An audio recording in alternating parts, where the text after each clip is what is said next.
Saheb Ambedkar Marathwada University, Chhatrapati Sambhajinagar. I welcome Dr. Ashwini Kumar Bhardwaj sir, and I would request all participants to open the camera. सभी लोग camera open करें.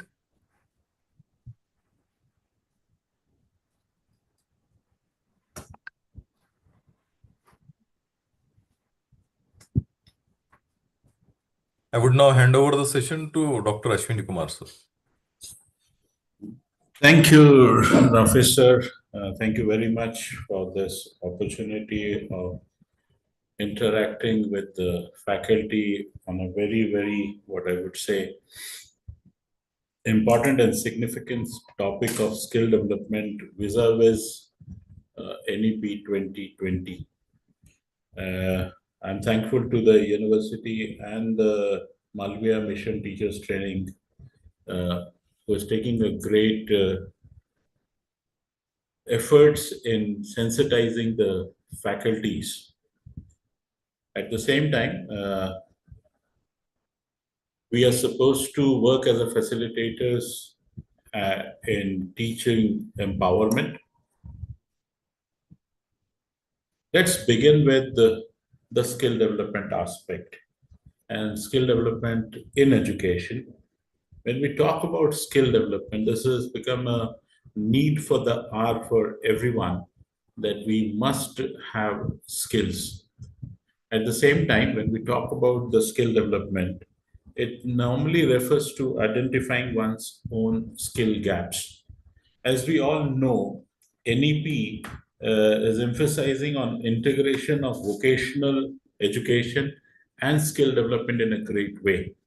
The moment we talk about skill development, or the moment we talk about skill enhancement, what comes into our mind is all the technical institutes, all the vocational training centers, those who are basically having the domain knowledge and basically working from years together on sharpening the skills of hardware. At the same time, when we talk about skill development, we are talking about skill development in every faculty now. It is not just limited to vocational or technical. It is something which has to be done across the streams, across the faculties, across the domains. So skill development is not just limited to only one domain that was technical. And more importantly, it is now being deep-rootedly into the school curriculum too. Something which is going to start from a very early age. If I'm not wrong, it is going to start from standard 6th onwards. And the objective of this is to make that every individual who is coming out of the school system must have one basic skill with him or as a student. The culture is being invited somewhere, that it has started from the school, and it will surely will go into the colleges, as we all know. So the culture is developed. The culture is started to be developed in the school, every school. And at the same time, the gross enrollment ratio for the schools is being marked to have 100%. At the higher education level, it has to go up to 50%. Right now, the gross enrollment ratio is close to 21 to 24. And the objective is to raise the bar to a limit to 50% of it.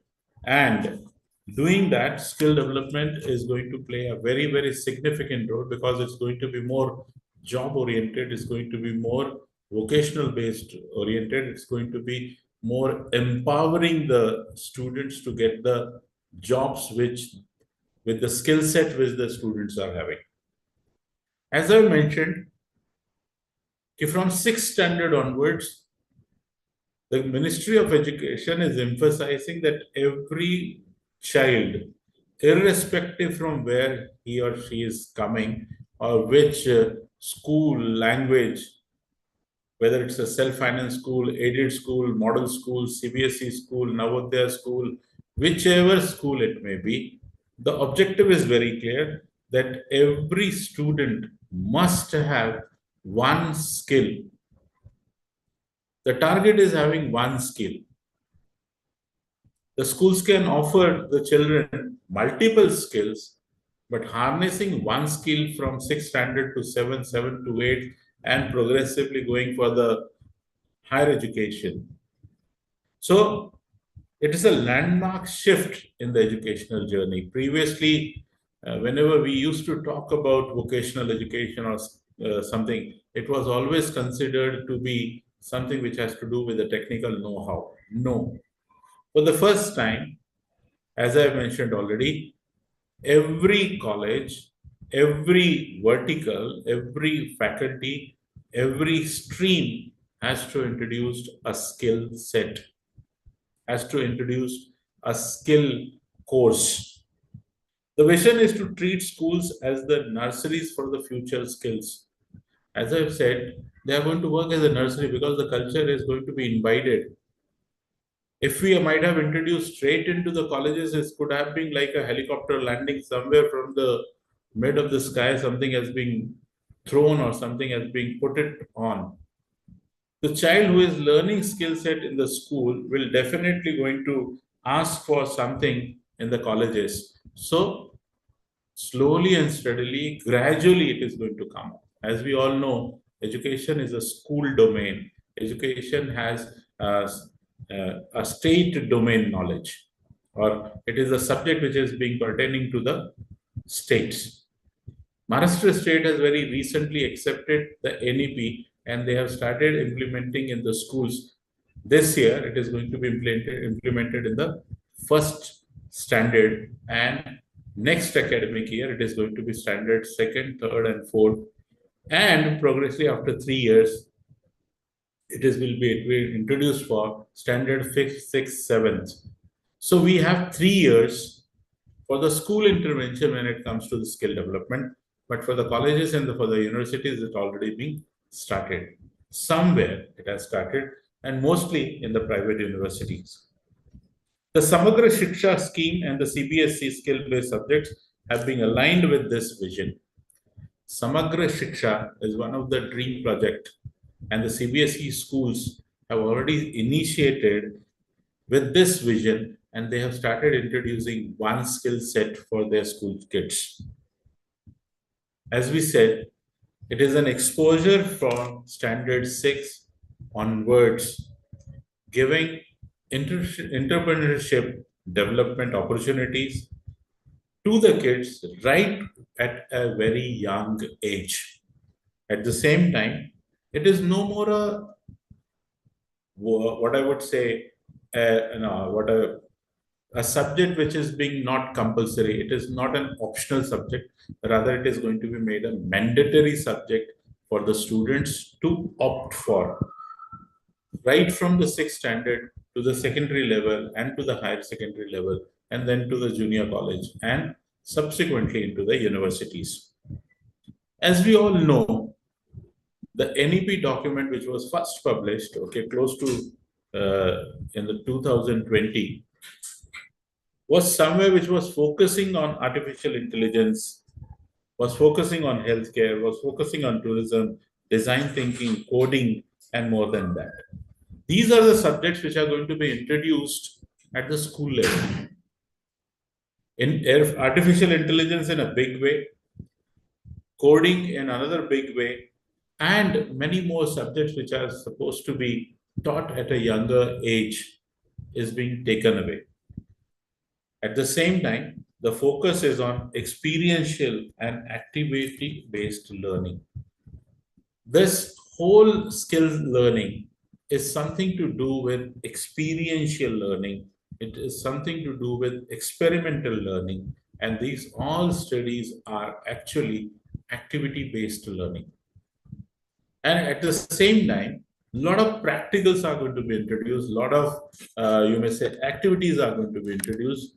Theories are going to be there, but they are not going to be substantial. It may be like 40, 60, 40% theory, 60% practicals.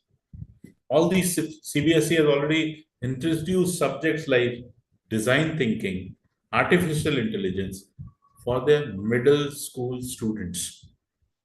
Now, this will going to build curiosity, innovation, problem solving capacity from early age. Early intervention is the key. When I say early intervention, the government of India and the Ministry of Education has already started having Atal Tinkering Lab in schools. From the last 10 years, more than 20 to 25,000 Atal Tinkering Labs are already there in the schools. In this financial year, 50,000 more Atal Tinkering Labs are going to come in the schools, which are being funded by the government, self-finance schools, so that a critical thinking, which is necessity, the curiosity which is missing through this adult drinking labs, probably we are going to have more of this coming up in a big way. As universities do have innovation hubs, innovation centers, incubation centers, same thing is already something which the foundation is required, the government has already done in the school levels. Already the tinkering labs are creating an environment which is in and around of innovation. Lot of ideas are generated, thousands of ideas have been generated at the school level through their innovation fest. Colleges do it through Avishkar, universities do through it Avishkar, but something which was missing in the schools have now started. And now started means almost 10 years back, somewhere this Atal Twinkling Labs came in a big way. And that's a beautiful example of how public-private partnership can go in a big way in bringing the skill set. As I said, bringing skill set is a challenging one, and that too challenging one in a humanities, in commerce and management, because these are the things which were being typically thought of the technical subjects. These are the things which were being put into vocational units. As in the Maharashtra, we all know, MCVC was introduced almost 25 years back, 30 years back in standard 11th and 12th, where the vocational skills were introduced, where the technical skills were introduced, and where the secretarial practice or the management skills were introduced. So something is already being done. Adult Drinking Lab, as I mentioned, has gone big way. Most of the schools may not be many numbers, but close to 20 to 25,000 is a huge number that way. At the same time, by this time the student pass out from the schools, the universities and colleges are ready because the students know the basic awareness of the skills. It is harnessing the skills. It is making the skills more profound, more skilled, and more polished. At the same time, it becomes easier. The transition becomes easier because something is already there at the school. It's not going to be taken as a shock for the students that something which they have not learned in the school suddenly comes up in the colleges or in the university. No. So something which is already done at the school, we are going to have an extension activity in the universities and in the colleges. So the culture has to be built on so that the student mindset has to be worked on, because in India particularly, vocational subjects or technical subjects, and that too in the schools, we need to work on the mindsets of the parents. We need to work on the mindset of the public at large, because that is not easily acceptable. That something is radical, because this change is radical change. This change is something very consciously thought given, but the acceptance by the masses, how people are going to respond to this if we introduce. So what the magic is being done, why not to introduce at early age? The moment it is being introduced at early age, and it is not what I would say optional, the moment you make it compulsory, then it becomes the part of the curriculum. And the moment it becomes a part of the curriculum and it is not a graded subject, but it is going to have a marked subject, it gets its significance itself. As we all know that The NEP has actually break down all the terminologies of extracurricular activities and curricular activities. Skill development also is going to come into the academic activities or curriculum based learning. It's no more extracurricular activity, because the moment we say extracurricular activity, it used to always get a secondary place, because it's not by force, but it is by choice. You can take it and you can leave it. But NEP 2020 says that it is going to be a mandatory component, it is going to be a compulsory component, and there are no hard separation between extracurricular activity and the curricular activity. Skill development also comes under the domain of curricular activity, as sports, as art, as theater, as music. Previously, all these subjects in the schools were put into a category of extracurricular activities. And the moment we used to term them as extracurricular activity, parents in general used to have the saying that these are extra, these are nothing to do with academics, because they are not graded, they were not taken into consideration in preparing the results. But NEP has changed the scene. NEP has said there is no hard separations. Everything is curriculum if it is happening in the school premises, whether it is a vocational skills, whether it is a technical skills, whether it is a skill set, whether it is music, whether it is craft, whether it is drama, whether it is anything, it has to be taken into consideration as a curriculum. It has a syllabus, set of syllabus, it has its own objectives, it has its own curriculum, it has its own examination pattern, evaluation pattern. At the same time, it has its own outcomes. So these all are being well planned. Something most sorted out or most needed by the education system and by the teachers too. Skill set is being a continuous expansion activity. Okay, it has to start. Universities have to build the foundation which are created in the schools. As I said, schools are already started working on. Model schools are working on. CBSE schools are working on. Other self-finances have already started with the skill sets. Now the ounce of the responsibility is on the universities, and the universities has to build the foundation which is already created by the schools. It cannot have any vacuum anymore. At the same time, the skills which are being learned at the school need to be upgraded at the university and at the school level. You can't have the same skill sets or the same curriculum or the same syllabus for the colleges. We need to see that it matches, or at least it becomes a stepping stone for learning something bigger in the colleges. As we all know, NEP proposes a flexible, multidisciplinary curriculum. Multidisciplinary, that's the demand of the hour. It's not unilateral study of a particular subject. It is not just one way of studying the subject.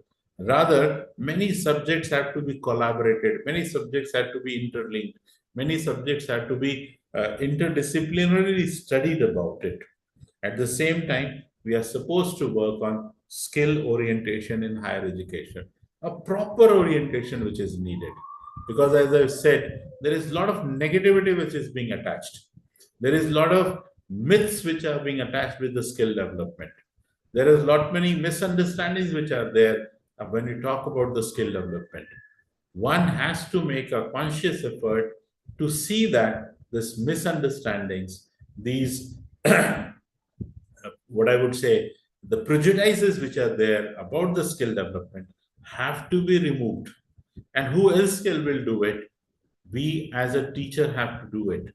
How the utility of this particular skill, how far we outreach through campaignings, through challenges which are going to come up, how we are going to take care on the technology front, how we are going to upgrade our own skill sets also. Being a teacher, if we are introducing a skill set into the education, into our faculty, how much ready I am, what challenges which I am going to face, whether these skills are being very much required in the present situation, because sometimes the skills are being outdated. We talk about today when we say that most of the industries are not accepting the boys and the girls, even coming from the industrial background, even if coming from the BE background, having a, you may say, a percentile of more than 9 point or CGP score of more than 9.58 or whatever CGP scores they score. They always say that the skill set which the child is having and the skill set which we are asking for, there is a huge gap. There is a gap between what we are offering and what the industry is asking for. Are we supposed to bridge this gap? And for the first time, we are supposed to firstly see what are these gaps are. We need to analyze the gaps, because until and unless we work on these gaps, we will not able to make our students industry ready. We are not going to make our students employable the next moment, because the industries always say these boys are not fit or not to be ready to be taken by the industries as raw as they are being produced. That means there is a lot of polishing which is being needed, a lot of upskilling which is needed, a lot of thought process which has to be given is needed. But unfortunately, our present educational system before the NEP was not able to give that. So we are supposed to make, because NEP itself says in the preface itself that we are supposed to make our students compatible enough globally. Global competency we are talking about. We are talking about that our student who graduates from an Indian university or a master's from an Indian university should be able to compete throughout the world. He should or she should become a global citizen, global person who is in demand, whether something is being demanded by America, something which is demanded by European Union or an East Asian country. Our students should have that capacity and capability to compete the world market, the world force. That is where the preamble is. We are supposed to make them competent enough to challenge, to accept the challenges which the new technology is going to give us. So first thing which we all need to do is we are supposed to work on the gap analysis. What are the gaps? What are the gray areas? What are the troubles? Is our syllabus, which we make through our board of studies and through our academic councils, are matching with what the industry is asking for? Or is it still way behind than what the industry is asking for? Typically in software industries, typically in design engineering, typically in coding, typically in so many things, okay, whether we are upgrading our syllabus from time to time. I'm using the word time to time. It doesn't mean that we are supposed to change the syllabus after 3 years. That is what we typically are doing nowadays, okay? 3 years, 5 years.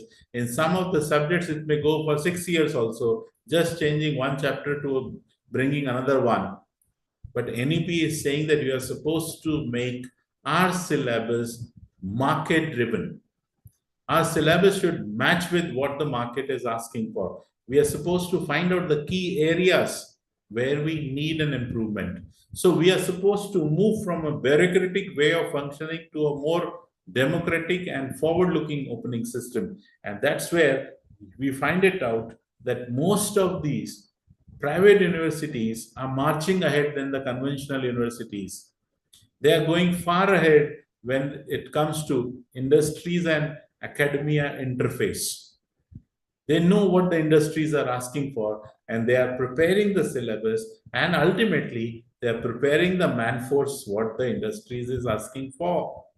Because to my recent experience, or you all may be knowing that even a gold medalist or a first class graduate from the engineering the engineering people company says we have to work with them on 6 months.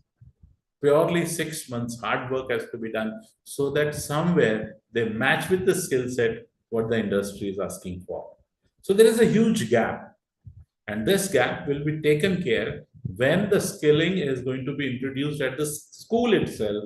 So the mindset is ready. The child who may not be very good in academics may be good in skills, may be good in vocational skills, may be good in technical skills, may be good in something else. So this skilling, which is going to be introduced at the sixth standard till the 12th standard and lately at the college, is going to be a compulsory component of every child has to learn. The objective is when the child is moving out of the school, he must have one skill with him or her. It may be local skill, because NEP also talks about local skills. Because at times what happens, we give them the skills which are not immediately they are in touch with, which is not the immediately which they need it. So the faculties are to work consciously on picking up the skills also, which skills need to be incorporated, which skills are need to be discarded even. We are supposed to identify new skills for learning. Which skill sets are going to be needed? As we all talk about, AI is coming up in a big, big, big way. And at times people talk about AI is going to replace everything. AI may replace tomorrow the teachers also. That is all apprehensions. But it is happening. The jobs, whether we are going to have AI is going to generate jobs or it is going to take away the job, is still the subject of research. We need to do this research whether it is going to take away the jobs, because we are a huge populated nation who has more than 143 crores as a population, and we have more than 50% of the youth today. We are supposed to provide youth the jobs, youth the skills, youth the opportunities, and that can be done only if we introduce new skills to them. 20 years down the lane, artificial intelligence was not considered as prominent as we are considering it today. 20 years back the lane, softwares were not as in demand what they are in demand today. So new skills, at the same time improving existing skills also.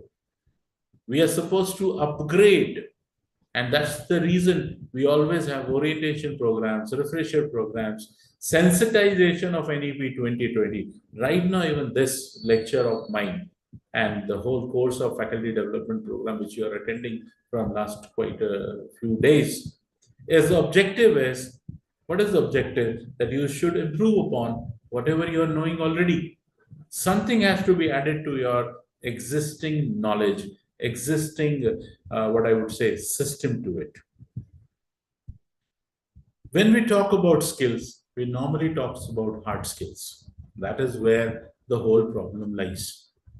That, okay, we will learn coding, we will learn decoding of it, we will learn a particular how to work on the solar systems, how to save electricity, how we are supposed to work on the electronics, how we are going to work on the capacitors, how we are going to work on the motors, how we are going to, all these are being termed as hard skills. They are known as hard skills because they are practical. They all are needed, much needed. But at the same time, it also encompasses soft skills. When we talk about soft skills, we find it out whether our children are good in communication. Can they communicate very well? Effectively communicate very well? Because the moment we talk about a job which is related to marketing, we always talk about the boy should know communication skills. Whether it is our MBA in marketing, whether it is in human resources, whether it is in finances, whether, yes, the domain knowledge is required. The hard skills are required. But what is more important is the soft skills, the communication skills. The moment we talk about communication skills, what strikes our mind? What strikes our mind? Any idea? And you would like to share it in the box, the message box you can put. Whenever we talk about communication, what strikes your mind first? You can put it on your message window for sure. You can do that. Let's make it bit interactive too. What's that comes to your mind when we talk about communication? And we talk about communication skill as such. Anyone, you can put it in the window, message window. Effective communication, we can convey our message effectively. True, yes.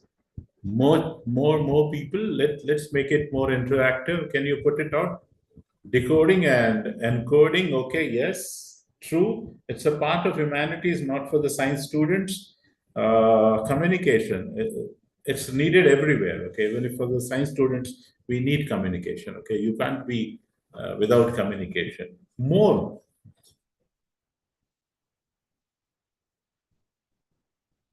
Unmute page number. Sharing ideas, good enough. Yes. Exchange of information, right? Roll number 73. Yes. Effective communication is that what when one or more people share their ideas and feelings. Perfect. Language fluency. Yes.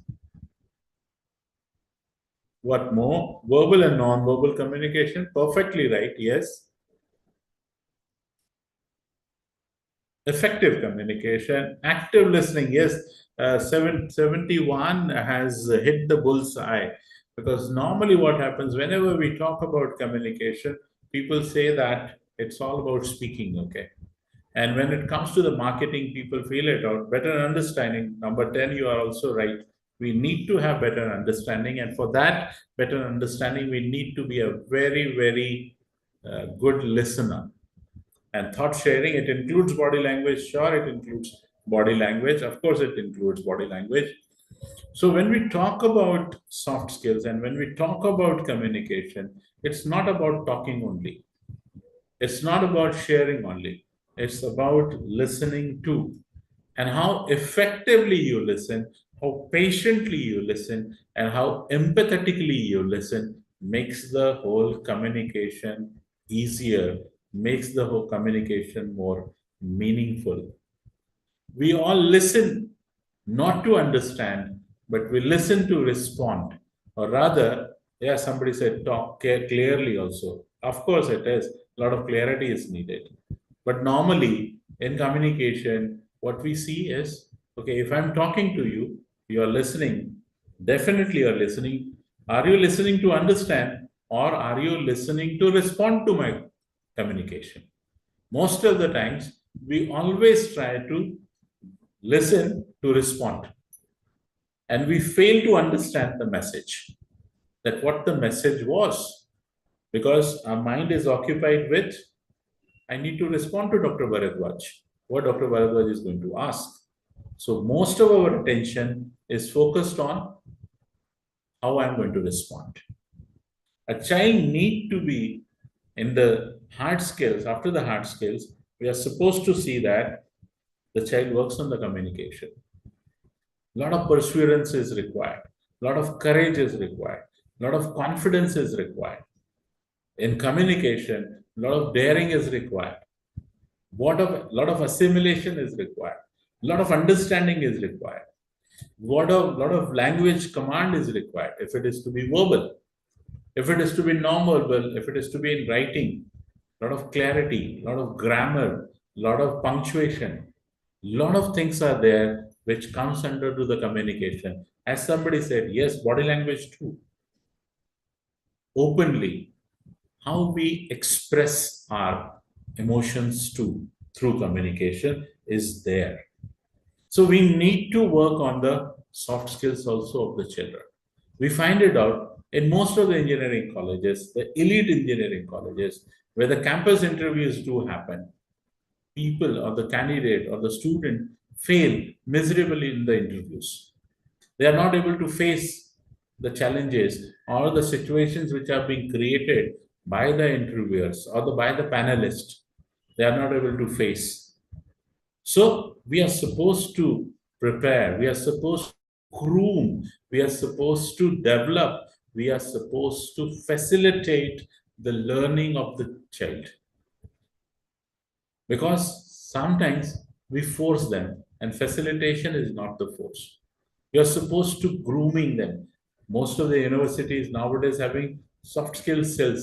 If I remember, the Savitribai Phule Pune University do have a special cell which just works on the soft skills. Just prepare the candidate how to face interviews, how to have group discussions, how to have public speaking, how to have other things which are to be dealt at the workplace, team building, how to understand the various types of inferred communication, okay, how to understand the level from where the communication is happening. So a lot of things are being required. You need to have critical thinking also. At the same time, we need to have creative thinking also, because critical is also required and creative thinking also required, because everything has to be nowadays what is new, what is something you can create for us, whether it is a design, whether it is anything, but we need creativity. We need something new.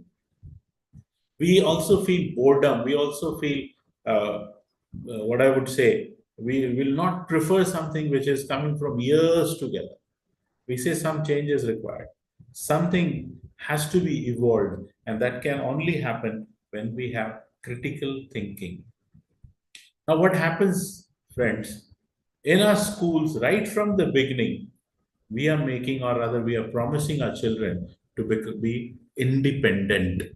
I think we all will agree. I hope most of you agree that right from the school and into the colleges, our objective is to make them independent. I hope most of you agree. If you agree, you can put up yes in the message box that we want to make them independent. That's the way we look forward, okay? 43 say yes, 179 say yes, 71 again says yes, 63, most of you, 98, 91, 61, all of are saying yes. So you all agree with me what I'm saying? Do you agree with me that we want to make our children independent? Yes, almost everyone. So we have a quorum of almost 72, 73 people saying yes, yes, 74 now. Everyone says that we want to make them independent. The perception is right, but the reality is different. The reality is completely different, because when they are moved to the market, we don't need independent, we need interdependent. Every boy, every girl coming into the marketplace comes with a skill set. And we are supposed to work in teams most of the times. We are not supposed to work individually. Yes, individually we need independence, but when we work in the team, we need interdependence. And I think there starts the basic soft skills. We talk to the children, okay, we share the things in the school. It all starts from the schools, okay. School says we all supposed to become independent. Bacha, we are supposed to become independent. And in the process of making them independent, we make them selfish also. In the process, why they become selfish? Because they are just focusing on themselves. They are focusing on everything which is good. They will keep it to themselves. And the things which are not, they may probably share or may not share also. So the process of being independent, the skill set says, no, we need interdependency, because most of the projects are done in groups. Sometimes in the interview, the boy says and the girl says, sir, I'm good at individual level. You give me a task which is just individual driven, I will see that I will rock it. The bosses say, no, no, no, no, we are working in a team. And the moment the team comes, they start withdrawing themselves. They feel it out inferiority. They feel it out there is a comparison. They feel it out there is a jealousy. They feel it out there is a cutthroat competition. How I'm going to survive this competition? So somewhere the NEP is working on this aspect also from the schools. It is, let us move from competition to cooperation. It is a journey from one sea to another sea. Competition, because today the education system which we all are going right from the school is all about competition, competition, competition, and competition. I hope every one of you agree with me that there is a cutthroat competition. There is a competition. But this competition is taking us where? In which region it is taking us? It is taking us towards, at times, with a lot of negativity. It brings a lot of jealousy. It brings a lot of hatred. It brings a lot of ill feelings. It brings a lot of anguish. It brings a lot of frustration. It brings a lot of depression at the time, because somebody who is in the competition who loses emotionally too. So the competition is there, but we have to see that it should not become cutthroat competition. It should not become astitva ki ladai. It should not become something that, oh my God, I'm a loser. I cannot sustain this competition. Can we take competition to a cooperation? The school, because this NEP 2020 is very much highly correlated with what Yogi Aurobindo has given in 1910 in the National System of Education. The bases are from there, which says that we are not supposed to create competition, but we are supposed to create cooperation. And the moment we are going to have a cooperation mode, you are going to have a lot of interdependent people coming out. I'm dependent on somebody, okay? And I should recognize that I'm dependent. I must appreciate, okay, through this PPT, or sometimes when you use technology, sometimes you are dependent on your students, your master's students, or your PhD students. You say, okay, please tell me, please guide me, please train me in making the good, effective PPTs. We are dependent on our students. The whole teaching learning process is interdependent. It cannot go one way. The moment it goes one way, it is going to bring all the negativism. So let's see that this competition, which is there already existing, can be converted into cooperation. We are supposed to introduce the activities which are going to bring more harmony than disharmony among the groups. Because Sadbhav is what we all look for. We all look for synergy. We all look for goodness. We all look for something great happening. And it can happen only when we have cooperation, when we don't have ill feelings for others, when we have a great respect for the skill set which the other person enjoy. We never try to pull the legs. We will always see how we can uplift. Respecting somebody's else skill set is also a soft skill. That how you're going to respect, how you can talk to somebody in a very soft language, adab se baat karna, without hurting the feelings of others. Acknowledging that you have the skill. I don't. I will learn it from you. Please teach me. Please, whenever you have time, please guide me. I would also like to learn. I may not be like you, but at least I can reach close to you. So somewhere this cooperation has to be brought, and the critical thinking, the teamwork, which we find at times miserably fails. As I've already mentioned, I'm good at individual level. Okay, you give me any task, I can sit for hours together and I will complete. But the moment you tell me to work with a team, I am always a step back. I will not going to move forward. I find it out lot of jealousy, lot of inferiority complex, because in the group sometimes you find it out if somebody is too much knowledgeable, we find it out inferior. Rather than picking up from the knowledgeable person, we find it out, oh my God, I am good for nothing. So teamwork is required, Apart from the hard skills, no doubt hard skills are required. We need to have hard skills, no doubt about it. The practical knowledge is a must. And I say practical knowledge is a must. I will like to say that the practical knowledge is actually a runway.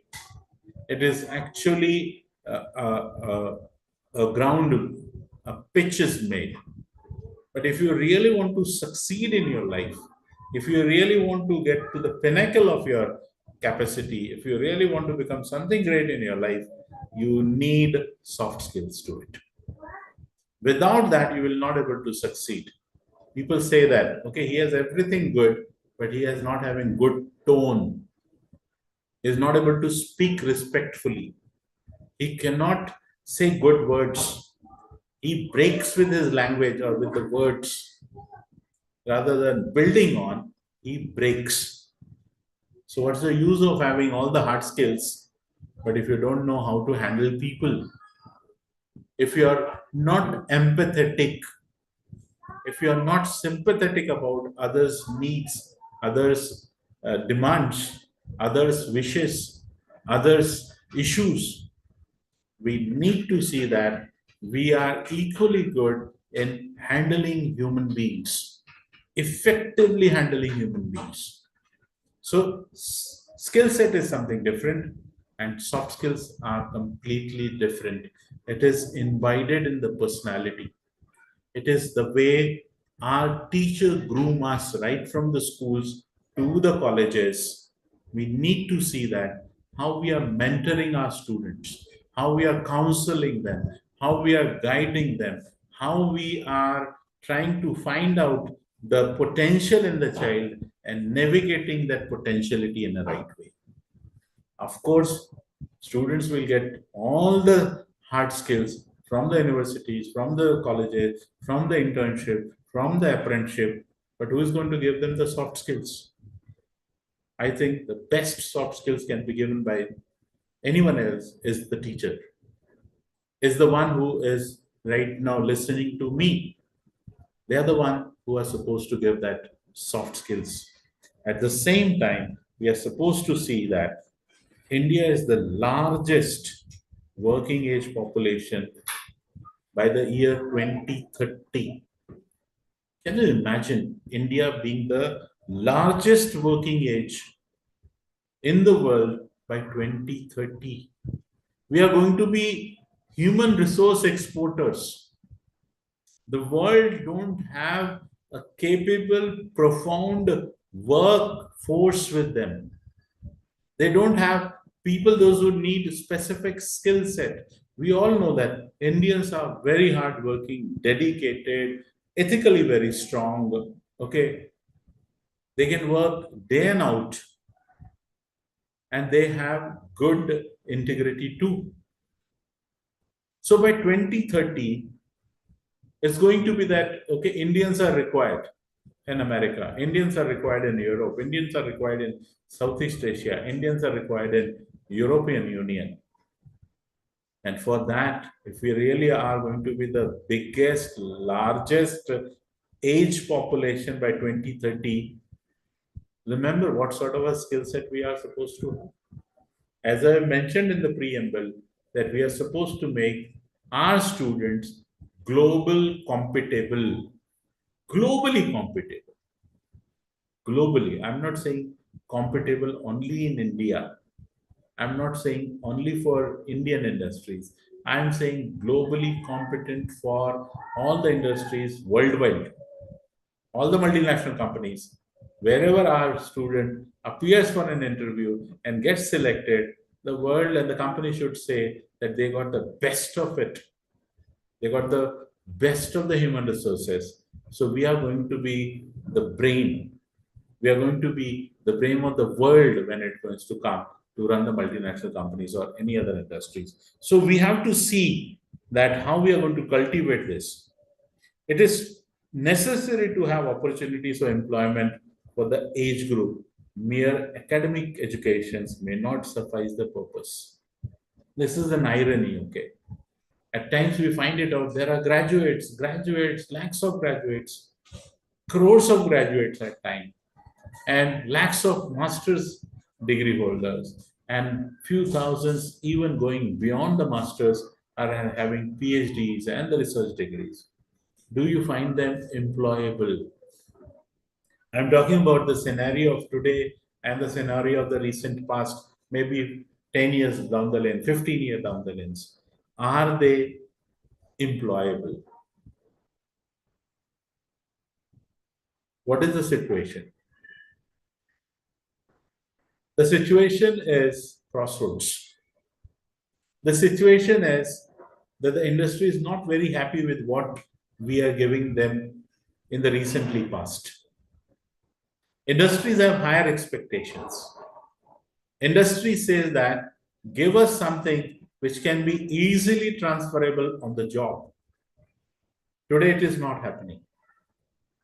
And the reason is very simple, because there is less industries and academia interface. There is less interaction between the industries and the academia. Sometimes we fail to reach to the industries. Sometimes the industries fail to reach to the academia. But now it is happening. Now it is slowly, steadily happening that industries also put that, okay, please introduce these things into your syllabus so that by the time they are being passed out, they have this skill set and they start working on the instrument, working on the machine as fast as possible, rather taking a big pause, reorganizing, re-collaborating, re-learning. Because an engineer, a student coming from an engineering background also has already conditioned patterns, specific ways of doing the things. So it becomes difficult. Somebody has raised the hand. Dr. Lakshmi Kumari raised the hand.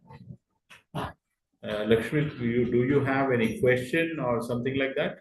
You can just put it in the message box so that I can read it and reply back to you. Dr. Lakshmi Kumari, just put it a message on the message box. Would be easier for me because unmuting would be a challenge at this point of a time. But you can definitely put it in the message so that I can answer it whenever I have the time. So, age groups, mere academic education qualification may not suffice the purpose, as we all know. Just being a graduate, just being a plain graduate, as we already know, the NEP has brought drastic changes in the graduating pattern also, which we are going to see. Okay. At the same time, to realize the full potential, probably the world does not have that sort of a demography which we as an Indian enjoy the demography. We have almost close to 4 seasons, which the world may not have. We have summer, we have monsoon, we have winter. We have these 4 seasons, and we have a demography which has what we can say a state which is being fully covered with a nature, the other one is fully covered with something else.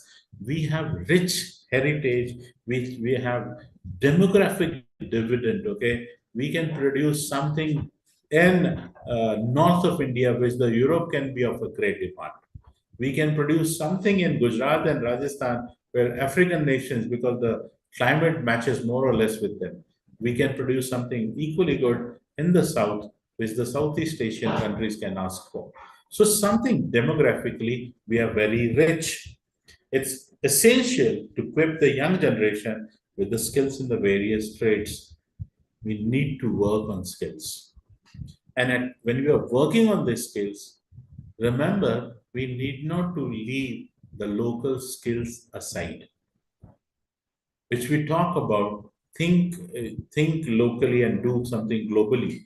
We need not to just avoid the skills which are inherent, which are close, which are very much close to our motherland, close to us. At times we find it out, we are losing our handicrafts. We are losing our loka kalas, loka shilpa. They are on the verge of extinguished. They are on the verge of that Sometimes we will say, once upon a time that we used to have this type of a sculptures cutting, this type of a tradition, this type of paintings, they are no more there now. We need to enrich them also. It's in great demand. We normally, whenever we find it out, handicrafts are always in a great demand. Okay, local skills. We need to identify design courses, curriculums. We are going to come on to that aspect also. At the same time, when we talk about the talent and the skill gap, at various level is so significant. It is affecting the employability scenario in almost every sector. It's true. As I mentioned, the gap is too much. I need X and I'm receiving almost less than an X. I need Z, I'm receiving Y. It is not going to match. And it is affecting the employability. Employed to a certain extent that sometimes people say, okay, if you have done this degree, it's of no use if it is being from this university, that university, because it's not matching with what we are asking for. And this is true in every sector, and it is affecting our recruitment, talent search, matches, expectation due to the lack of futuristic skills. Industry always look for something for future. It does not work for the present. No doubt, it never works for the present. What your skill set is going to bring something brighter for me in the future, something which is going to be more forward looking, which is going to be more advanced, which is going to see that this skill set is going to ignite new ideas, new innovation, new talent search for the future. That is what the industry looks for. And that is where probably we are lacking.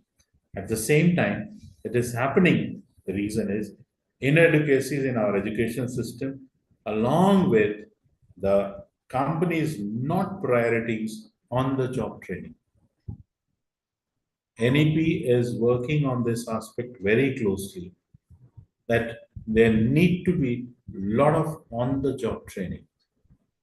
It means hands-on experience. It means the boy or the learner who is going in industry will come to know which are the gaps between the skill sets, what the industries are asking for. Today we talk about CNC operating, cutting, laser cutting, but the technology has gone far ahead. It's more of an automation now. Probably we are going to lose the jobs which are being done by the hands. What that cutting edge technology, we need to see that.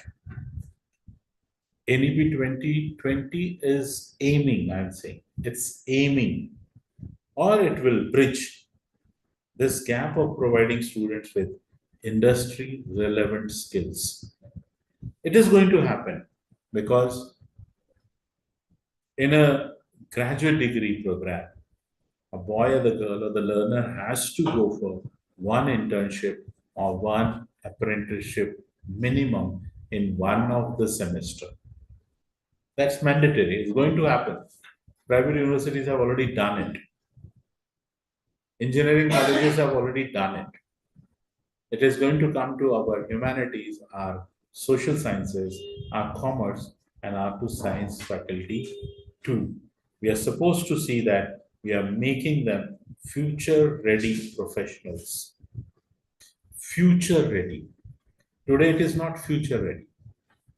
Today the industry says that we have to work on them.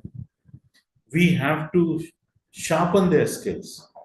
We have to upgrade their skills. We have to work really hard in bringing to what the industries are asking for. But I think when it is going to happen, when NEP is going to be implemented fully, it is going to make the student for today future ready professionals. That is what the industry is asking for. And employability of the students will be addressed in a more planned manner. Right now, it may be done, but it is done haphazardly. It is not very, very what I would say, comprehensive. Or I would like to say it's not happening at a very conscious level that every student who is enrolled into the college education must become employable, must become self-sufficient, must be somebody who becomes an entrepreneur later on. But if it is done in a planned manner and keeping a future vision into context, what is the vision? Okay? What we are looking for?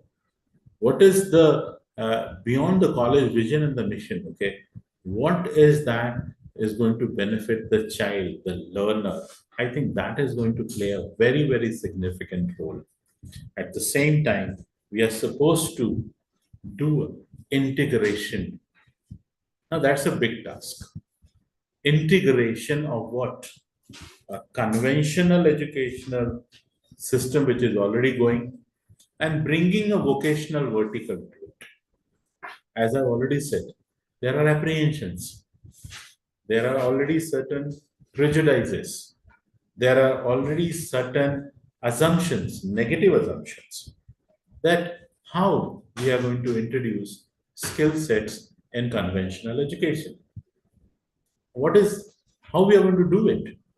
How we are going to make this possible where we say integration of vocational education program into mainstream education. I say mainstream education. Mainstream means what is going on right now. Art, science, commerce, uh, you have engineering, you have pharmacy, you have other domains, okay?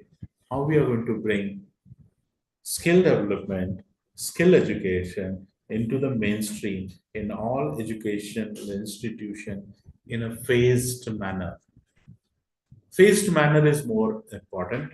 We just can't bring it full-blooded. Okay, we are doing it at a single phase. Every university, every college has to bring skill development. No. As I've said, it's going to be started from standard 6.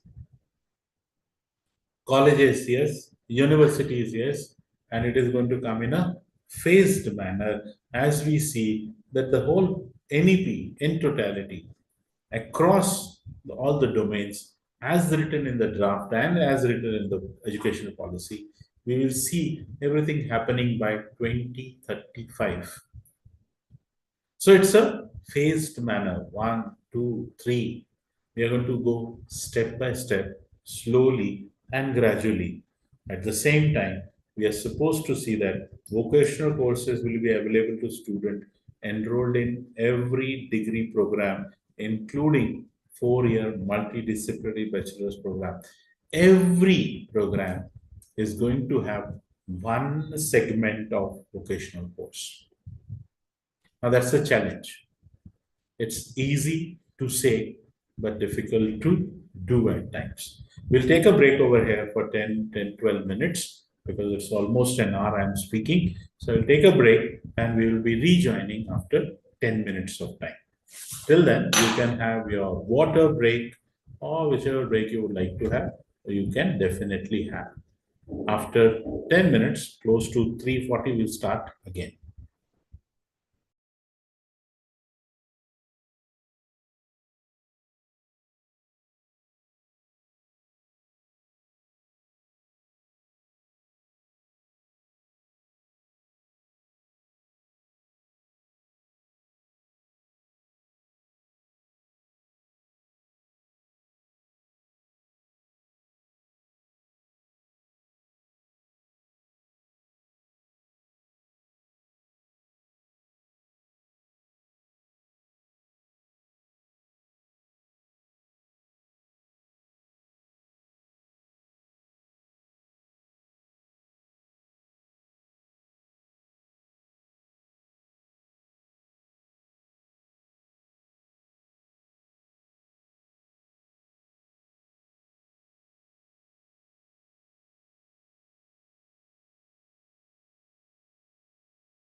Welcome back.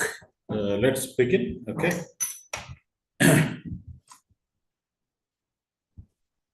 As we all know, universities must build on the foundation created in the schools. Kutedari, somewhere we have to start what is being done in the schools, and the university is supposed to prepare for the successful implementation of the NEP 20. NEP 2020, as we all know, proposes flexible, multidisciplinary, and skill-oriented higher education. You will not going to find higher education without skill development or without skill-oriented courses. It is going to be a mandatory component for that. And as we all know, Malviya Mission empowers teachers to become a catalyst in this transformation. You all are going to work as a catalyst. The moment I said catalyst, you have a very, very decisive role to play in successful implementation of NEP 2020. The key highlights for higher education when it comes to the skill development, it is national credit framework which links schools, higher education, and vocational credits. It is across the nation, it is across the region, it is across the universities, it is across the institutions. From wherever you take a credit, you can carry forward that credit in your upgrading course. Academic Bank of Credits, as I already mentioned, allows movability across institutions. I've done something over here and I want to pursue my higher education in some other universities. I can carry forward them. I can take along with me the academic credits. It's going to be working as your banks, your reservoirs. It has multidisciplinary education and flexible entry and exit. Now, the moment we say multidisciplinary, it means UGC, University Grant Commission, was trying hard from last 2 to 3 decades that we are supposed to make our researches more multidisciplinary. You can't think for a problem from a single perspective. We are supposed to think of a problem from a holistic point of view, from various angles, from various perspectives, from various dimensions. That can only happen when we see it from multiple disciplines, multiple angles when we say. And at the same time, it has offered one of the biggest flexibility, that is multiple exit and multiple entries. Now the child, now the learner can exit at any point of a time without losing neither the credits nor the degree nor the course. Because today, when we find it out, if somebody has done first year of a graduation and somehow is not able to continue his second year of graduation, we term him or her as a dropout. Is being left out of the system. But NEP 2020 gave us the flexibility that this very learner who is learning at this point of a time is not able to continue in the future will have at least some skill set with him. As we say that he will be, first year would be known as certificate, second year is going to be a diploma, third year is going to be a graduation, fourth year is going to be the honors. Okay, so whosoever is being left at any point of a time, most of the time it's for the girl students, those who used to leave the education, maybe because of certain family issues, maybe related to the marriages or something else. They were never used to come into the mainstream education back. They are being left out. Sometime it is in the third year, sometime in the second year, and most of the times, even in the first year, they are never able to come back. But this multiple exit and entry, you can leave the college for 2 years, and third year you can come back and start studying for your second year. You can leave for 3 years and you can come back over year and fifth year and complete your graduation. So it's a lot of flexibility. The learner basically has given a lot of emphasis. For the first time, in the national education policy system, we have moved from teacher-centric approach to learner-centric approach. Till now, it was all education was evolving in and around who? In and around the teacher. But today, the learner is being made more comfortable. The learner is made more, what I would say, in the focal area. What the learner needs. It is going by learner space, not by the teacher space anymore. So the mind of the learner is consulted in preparing the curriculum, even preparing the framework. So multiple exit and entry might not have seen the day if we might not have interacted with the learner, what the learner wants. The learner wants learning by his or her pace. That brings or makes learning more interesting rather than forceful learning. If I learn by my own pace, I will enjoy it more. And as a teacher, I'm supposed to navigate. As a teacher, I'm supposed to facilitate. As a teacher, I'm supposed to guide. Probably learning will become more enjoyable. At the same time, the key highlight is mandatory integration of skill development courses. It's mandatory. There is no excuse, no choice. Every university, every course, whether it is traditional, conventional, forward, whatever it may be, modern, has to incorporate skill development courses. Has to. No choice as such. No consideration that, okay, whether the college wants it or not, or they don't want to keep it as a optional subject. No way. Internship has to be brought into. Apprenticeships have to be brought into it. Sometimes we feel it out conventional colleges, how they will do it. We'll be focusing in that aspect also, that how colleges, conventional colleges can also do it. It's possible for them to do it. It's nothing is impossible. Internships are to be brought in because previously we used to think internships is only for whom? Vocational courses, particularly technical education, particularly engineering, particularly courses those who have professionalism too much can do it, not to the conventional. But yes, over here, conventional colleges too. It's a lifelong learning through online and blended platforms. If somebody asks me, what is the good in today's education system or what good the COVID has given? I think COVID has given us the best blended education, online plus the hybrid models. You can use the best of the human resources through your online interactions. And that is what is going to be the call of the day. That is what is going to happen in the future. Because in the future, if you might have read the National Education Policy 2020, it says that we are supposed to make clusters of colleges from 45,000 to 15,000 by the time 2035 comes. So the moment we say that we are working on clustering of the colleges, that means we are going to have more shared resources. We are going to utilize shared resources more. It may be human resources. It may be the best of the human resources. It may be the best of the faculty. Why it should be confined only to one of the college?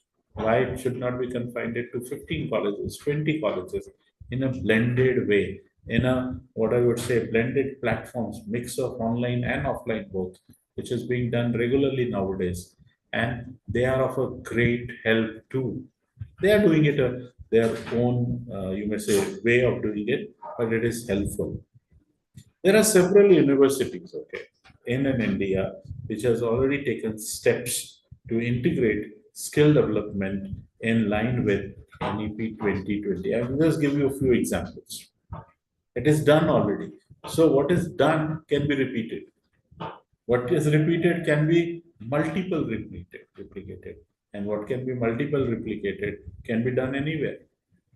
So it's not like that rural schools cannot do it, urban schools can do it, urban colleges can do it, urban universities can do it, rural universities cannot do it.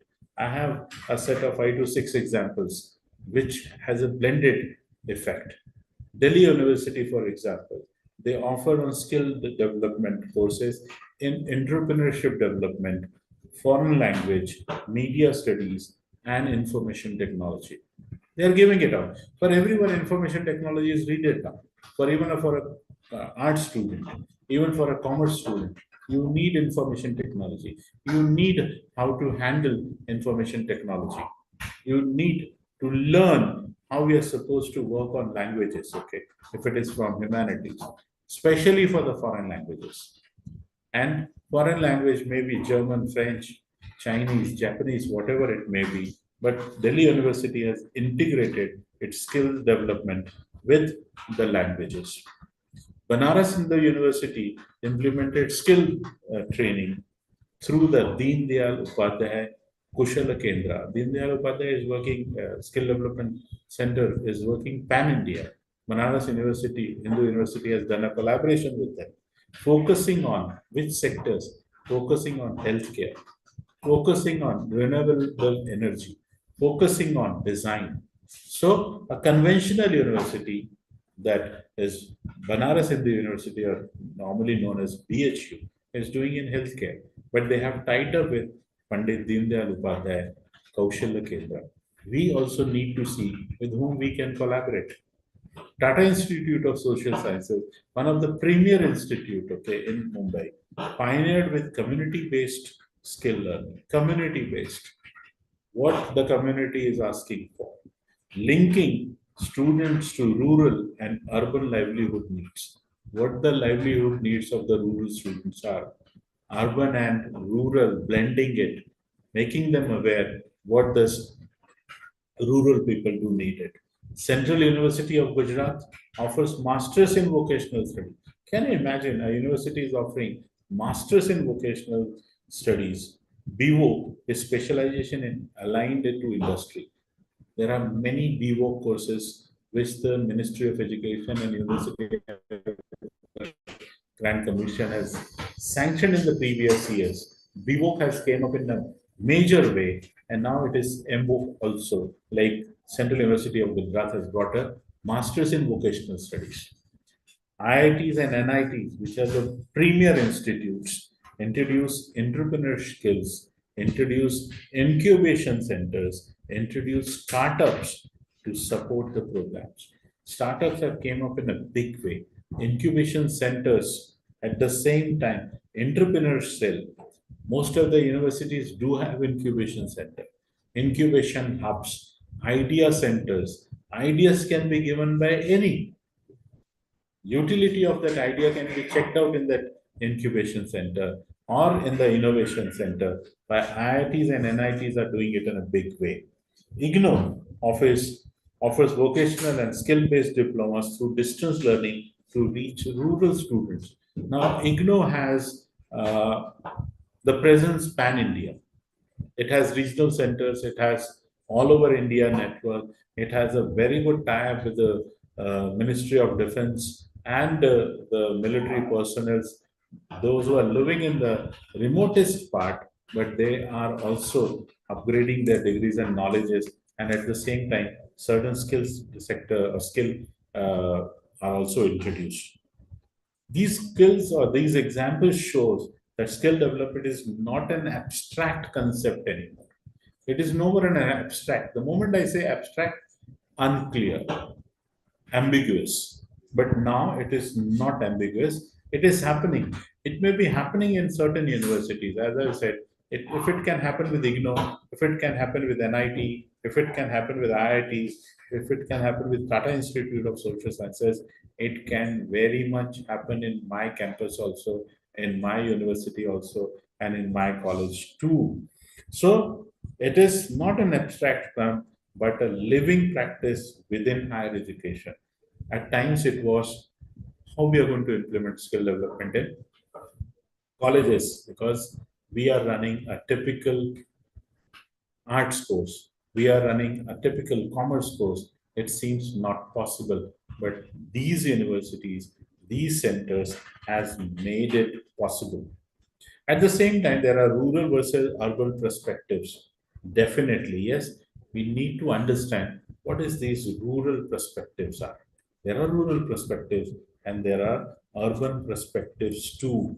When we talk about urban perspectives, urban means the people, the institutes which are being set up in the city or in the areas or municipal corporation limits or Nagar Parishad limits, access to advanced infrastructure, incubation centers, and industry collaboration.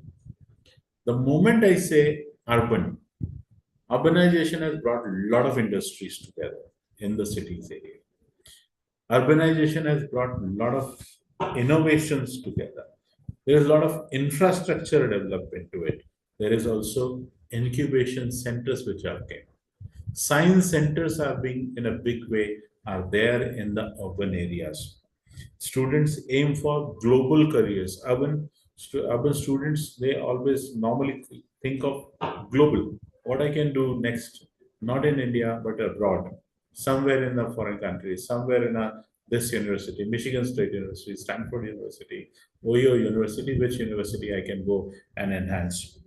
Digital entrepreneurship, ITs, AI, and finance. This is the domain which we can talk about urban. But when we talk about rural context, skill aligned with agriculture, huge potential. Okay, it has a huge potential because India is a agriculture based economy. Till now, I don't know about what will happen after 20 years or 15 years.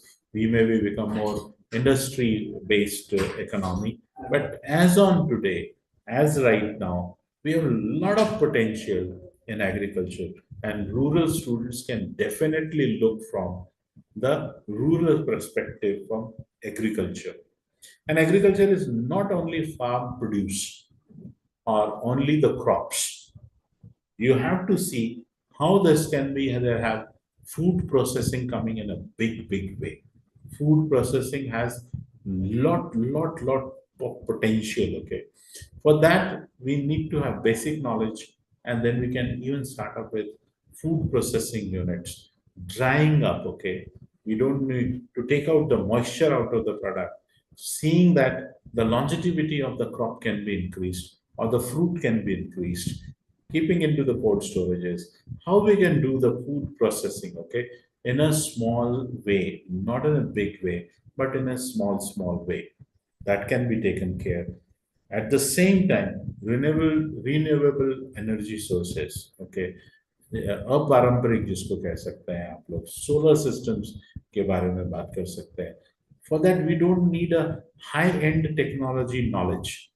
Even a course for 3 days or intense course for 4 5 days can definitely work positive for working on solar lights, renewable energy sources, health services, and local crafts. As I've said, Lokakala is vanishing every day.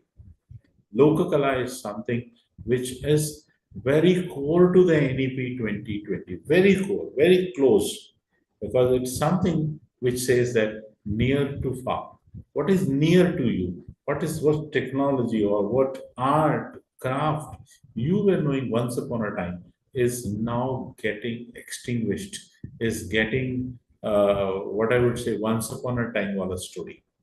It is used to happen. ऐसा हुआ करता था, ऐसी लोक कला होती थी या फिर कलाकृति हुआ करती थी या फिर ऐसे चीजों को बनाया जाता था. आज नहीं बना पा रहे हैं हम लोग. क्यों? Because we don't have people, we don't have what I would say experts to it, but we need to find them. Because Lokakala is not just the Lokala, it talks about the rich heritage and the culture which India used to have. So, getting into the Lokakalas also, the basic skill sets, we all know handicrafts are in a great demand, sculptures are in a great demand. But what we need to design the programs, small programs, where the expert is from that particular field, may not having an education qualification of doctor or masters, but he may have his own skill set in that particular domain. Can we design certain programs which are small, maybe weekdays, say about 7 days of program, 15 days, 18 days, 20 days, with certain credits added to it, certain electives added to it. Can you make it more, what I would say, enriching? And people from resource person coming from rural, or people coming from that particular uh, area can be given, and you can, as a teacher, as a learner, you may say facilitator, you can design that curriculum so that it can be taken care by the students, rural students. Universities in the rural belts can partner with local industries. There are local industries, cooperatives, and self-help groups. There are a lot many self-help groups in and around Maharashtra. There may be thousands of self-help groups. Those who are trying to preserve our handicrafts, preserve our sculptures, preserve our paintings, preserve our art, which is missing. So we can definitely take a conscious help of these self-help groups, and most of these self-help groups are being run by ladies, special ladies. They have their own skill set. Can we bring another skill set uh, in the students by helping to work in tandem with the self-help? The Rural Development Program in Mahatma Gandhi Chitrakoot Gramodaya Vishwavidyalaya focuses on sustainable rural livelihood. We always talk about that there is urban mobilization which is happening. We always talk about people from the rural belts are coming to the cities, and there is lot of urbanization, unplanned urbanization which is happening. So can we see that the rural student or rural community, rural learner has their livelihood in the rural belt only, so that we are discouraging them to come to the cities? It can happen, and Mahatma Gandhi Chitrakoot Gramodaya Vishwavidyalaya is focusing on that for a sustainable rural livelihood. On the other hand, IIT Madras emphasized cutting edge AI robotic trainings for the rurals. I have seen personally, if you have a deprived population, okay, and if you give them lot of things which they are deprived of, there is a lot of curiosity, there is a lot of inquisitiveness which makes them to learn that particular technology fast. We might have seen it out. Rural boys and the girls have been more interested in technology because they are deprived of it. There is a lot of inquisitiveness in them, how this technology is being used, how it is being monitored, how it is being enhanced, how it can be taken care, all that. So if they are deprived, let them expose, let them expose to the fullest, and see that there is a good teaching learning which takes place. So IIT Madras is doing a great way. Together, these examples illustrate how universities cater to the contextual needs while aligning with NEP holistic vision. For the first time, I'm saying, consciously, I'm saying that the NEP is having a holistic vision. When I say holistic vision and when I include skill development, I say holistic in the way it is not only the one part which is being covered, only not one vertical of the individual learner is covered. It is covering every aspect of the learner, what the learner needs. Okay. As I've told you, that holistic means from every aspect, from physical, from mental, from emotional, from what I would say, the inner being, and to a greater extent to the spiritual aspect too. It is a holistic development.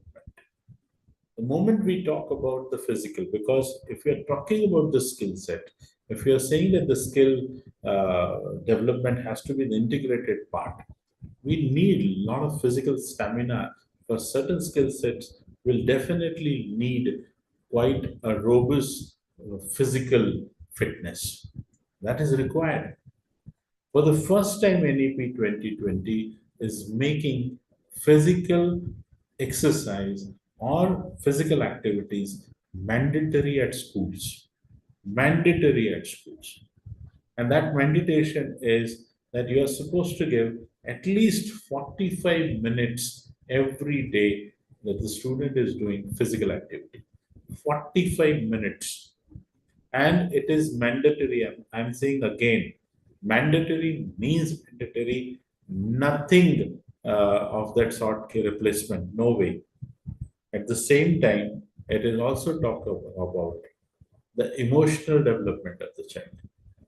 Now, the moment I say emotional development of the child, I am saying that every child must understand his or her emotions too.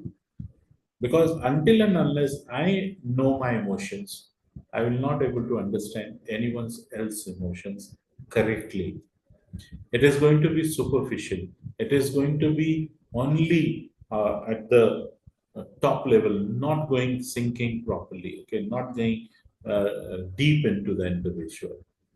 Because NEP 2020 is very much aligning with the Mental Health Act 2019 too. Because till date, as we all know, our education system, right from the independence till this date, is working on developing the mental faculty. It's all about mental faculty because we always talk about how much marks you have, how much grades you have, what is your CGP score, how well you are able to reproduce, how well you are able to remember, how well you are able to do the things. So it's all on your cognitive domain. It's all on memory driven. It's all on testing your test marks on your memory. So NEP 2020 is, when it talks about the holistic development, it says that we are supposed to work on every aspect of the child or the learner. Every aspect. The every aspect means work on the physical, the strength, the stamina, the endurance, the physical agility, the flexibility of the child. We find it out if you're supposed to give a task to your students, okay, the physical task to your students, you find it out they are tired within minutes. They say they can't sustain. We have seen in the school prayers or the morning prayers, we find it out children are not able to sustain for standing for more than 20 minutes, 25 minutes, and they start complaining about physical complaints, physical things. Some of the students even faint out. Sometimes they become unconscious because they just can't sustain that 20 minutes standing. That means how much level of physical fitness is required. And NEP 2020 talks about that we are supposed to build a nation who has a best physique too. Because if the physical fitness is strong, we can develop the other domains too, other verticals too. And that vertical is your emotionality. We have seen today, okay, that it has really become difficult, okay, to understand the emotions of the children because they are so much having anger, they have so much of issues, they have displacement issues, they have identities issues, they have a lot of jealousy in them because of the cutthroat competition, okay, they have anxiety issues, they have revengeful attitudes, okay, not towards their friends only or to their strangers, but at times towards the teachers also, towards the learner, professors also. Lot of emotional issues are going on. There are a lot of tug of war which goes on. Lot of instability is there, indecisiveness is there, and when it comes to the emotions, there are a lot of, we find it out. Today's youths are highly impulsive. We talk about. They don't think, they react more. They don't respond, but they react more. The moment I say they react, and in reaction, most of the times the wrong decisions are being taken because it is done without thinking. So can you think before you act? I would like to add one more word. Think and again think before you say something. So double check yourself. Is your saying going to add value to the conversation, or is your saying is going to break somebody's aspirations? So we need to see that whatever you say, as I in the beginning also said, see that it's not going to hurt the feelings of others. Today, what is happening? Today, we see that we speak and we hurt people by words. And this hurt is more than the weapons which are being used at times. These are more verbal hurt. And this is going to be taking a long toll on our students. So when we talk about holistic, so it is your physical development, it is your emotional development, that we should know from where my emotions are coming. I should know from where my anger is coming, from where my anguish is coming, from where my desire of unpleasantness is coming, from where my joy is coming, from where my happiness is coming, from where my uh, triggers are coming, which are demotivating me, which are hurting me. I should know. And for that, I need to understand my emotions. I need to reflect on my emotions. I need to identify the reasons behind my emotions. It cannot be a one time project, it's a lifetime project working on emotions. Understanding one's own emotions, I would like to say one thing very clear. If you understand your emotions, then and then you can say that I can understand emotions of others too. So it's living in the reality, it's living with empathy, and which is going to make us more successful in your life. And that is where NEP talks about holistic. So it talks about holistic from where? The physical development, it talks about emotional development, it talks about mental development too. And when the moment I say mental development, it is not just the left side of the brain. NEP is talking about the right side of the brain too. The moment I say right side of the brain, because left side is something which is fully taking care of what? Your memories, your logics, your illogical thoughts or logical thoughts or rational thoughts. But the moment I say, so the moment we say about the right, it talks about imagination, it talks about visualization, it talks about creativity. Sorry to say, the elsewhere education system was working with left brain more and right brain very less. And that's why in our curriculum, we used to have activities which are actually termed to be more creative as extracurricular activities. For example, your art classes, craft classes, music classes, all these are being termed as extracurricular. NEP for the first time has brought them under a single umbrella, saying that this is also a curriculum activity. So whether you have a drama, theater, music, art, craft, whatever it may be, which is the best medium of expression, the best refined way of expression of your emotions, creativity, visualization, I think it makes a lot of difference. And most importantly, very importantly, somewhere this national education policy is also talking about listening to the inner voice of the learner, what the child wants, what the learner wants.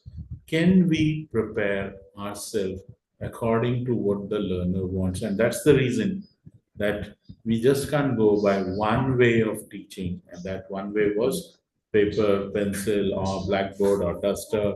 Can we move beyond? Can we go more than that? And that is what going to make the difference. It is, can you consult the mind. Now, when I say consult the mind, it is consulting the child, what the child needs, what the learner needs. If the learner needs that, okay, I need a more comfortable zone of learning, I would like to go by this way, the choice has to be given to the child.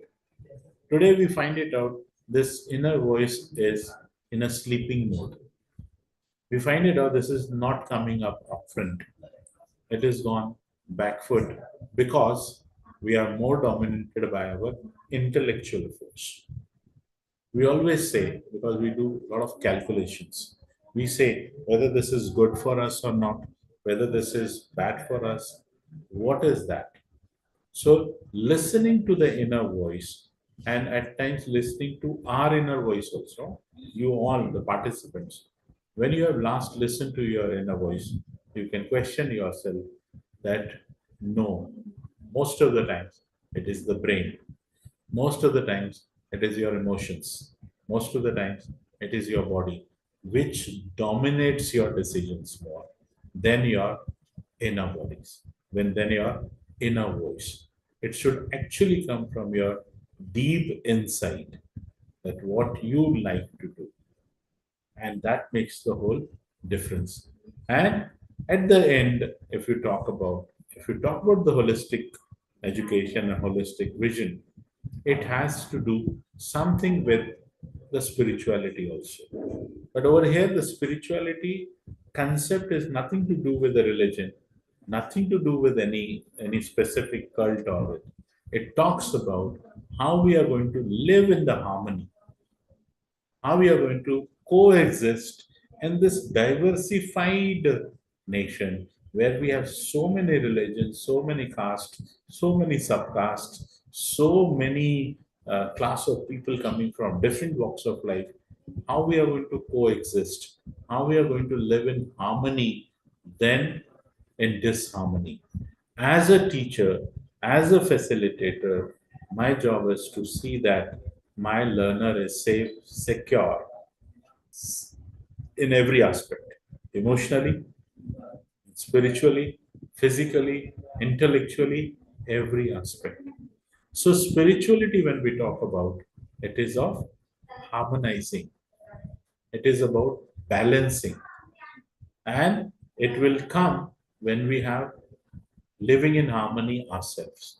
जब हम लोग खुद harmony में रहेंगे तब ही harmony आ सकती है.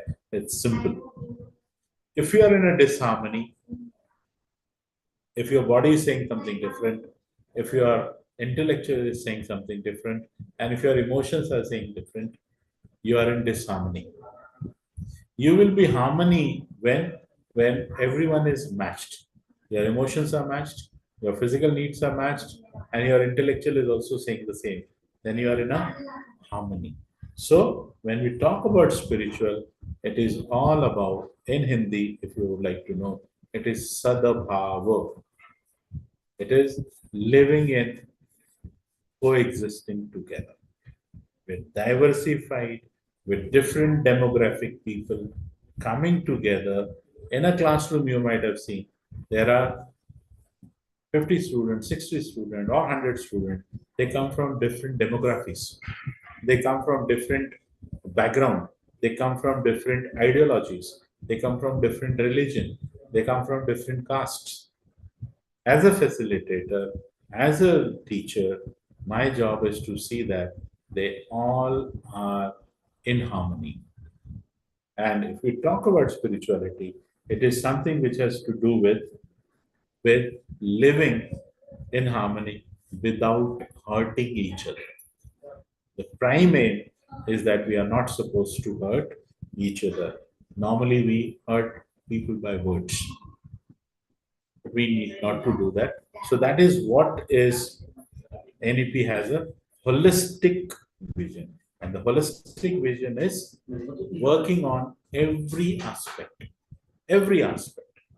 You can't work solely on intellectual and can yield result. You just can't work on physical and yield result. You just can't work on emotions and yield results. You just can't work on inner voice and yield result. You just can't work on spiritual and ill result.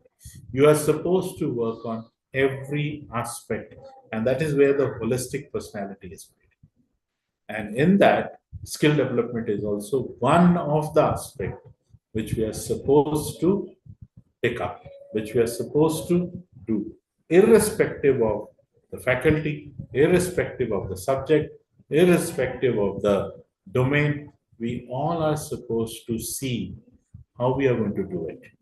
In our next and the final session, we are going to see what are the challenges. Because it's easy to say than easy to do. There are going to be challenges, and what are the solutions to it? We are also going to see the solutions to it. And last 15 minutes, around 5:15, we'll be keeping it house open for the discussion. That what are your questions, if you have questions, and what are your feedback, if you want to give the feedback. Let us prepare. So it's almost close to almost for 2025. We'll be meeting around 4:35 back, and 4:35 to 5:15, and 5:15 will be taking session on question and answers. If you have questions, you can definitely, we can go one by one. If you would like to put it into the window box, most welcome. And if the co-hosts and the hosts are able to mute yourself, okay, unmute you, probably I think that would be also one of the way where we can have interaction. So the next session is going to be on challenges and the solutions. What type of solution would you like to give? What responsibility or what role the teacher is going to play? I remember and I know teacher is going to play the most significant role, most important and most significant role in implementing NEP, and that too with skill development as one of the vertical and bringing it to the mainstream education. I know it's not easy to bring something into the mainstream over a period of a time, as we all know. We have reservations. We have our own reservation that how it is going to happen, how skill development is going to come up in arts faculty, how it is going to come up in management, how it is going to come in the science, how we talk about internship, how we talk about apprenticeship is going to come up in our regular BA, BCom, B.Ed, or even integrated B.Ed. Nowadays, a lot of integrated courses have started where 3 years course has taken up 4 years, where 4 year course has taken up 5 years. So a lot of integrity or a lot of integration is being done. As we all know, now the Department of Education is focusing more on integrated courses, and probably that's the reason we have also started with integrated B.Eds. That's a path-breaking thing. Integrated B.Ed. The moment I say integrated B.Ed, it means teachers are going to come by choice. When I say by choice, means the accidents are going to be less. I become accidentally a teacher or a professor. Probably, yes, we need to have integrated MEDs, integrated degrees also in the future, so that those who really want to become a teacher will become a teacher, who really want to become an assistant professor will become an assistant professor. Otherwise, it's for job. The moment I say it's job, then the integrity is questionable. Let's see how we are going to bring integrity also, because there are challenges. It's not easy, I'm saying. It's not a cakewalk for sure. As a teacher, I will have lot many responsibilities apart from my curriculum to design the skill sets. And for that, whether I am ready, because your receptivity, your eagerness, your curiosity is going to make a huge difference in successful implementation of NEP 2020. As in most of my sessions, wherever I go and deliver, I say it's a beautiful document. NEP is a beautiful document. It has all the necessities, all the things which a proper recipe needs, all the best of the ingredients to make it the best of the recipe. But if we really want to make it successful, our role as a teacher, our role as a facilitator is key. If we are able to do it really well, probably, yes, we will achieve the distinct dream of implementing skill development also into the mainstream. Now it's almost 4:30. We will be meeting after exactly after 10 to 12 minutes. So it's going to be 4:42 where we are going to meet you. So till then, you can also take a tea break. I will take a tea break for a while. You also take a tea break. We will be meeting at 4:42.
So welcome back.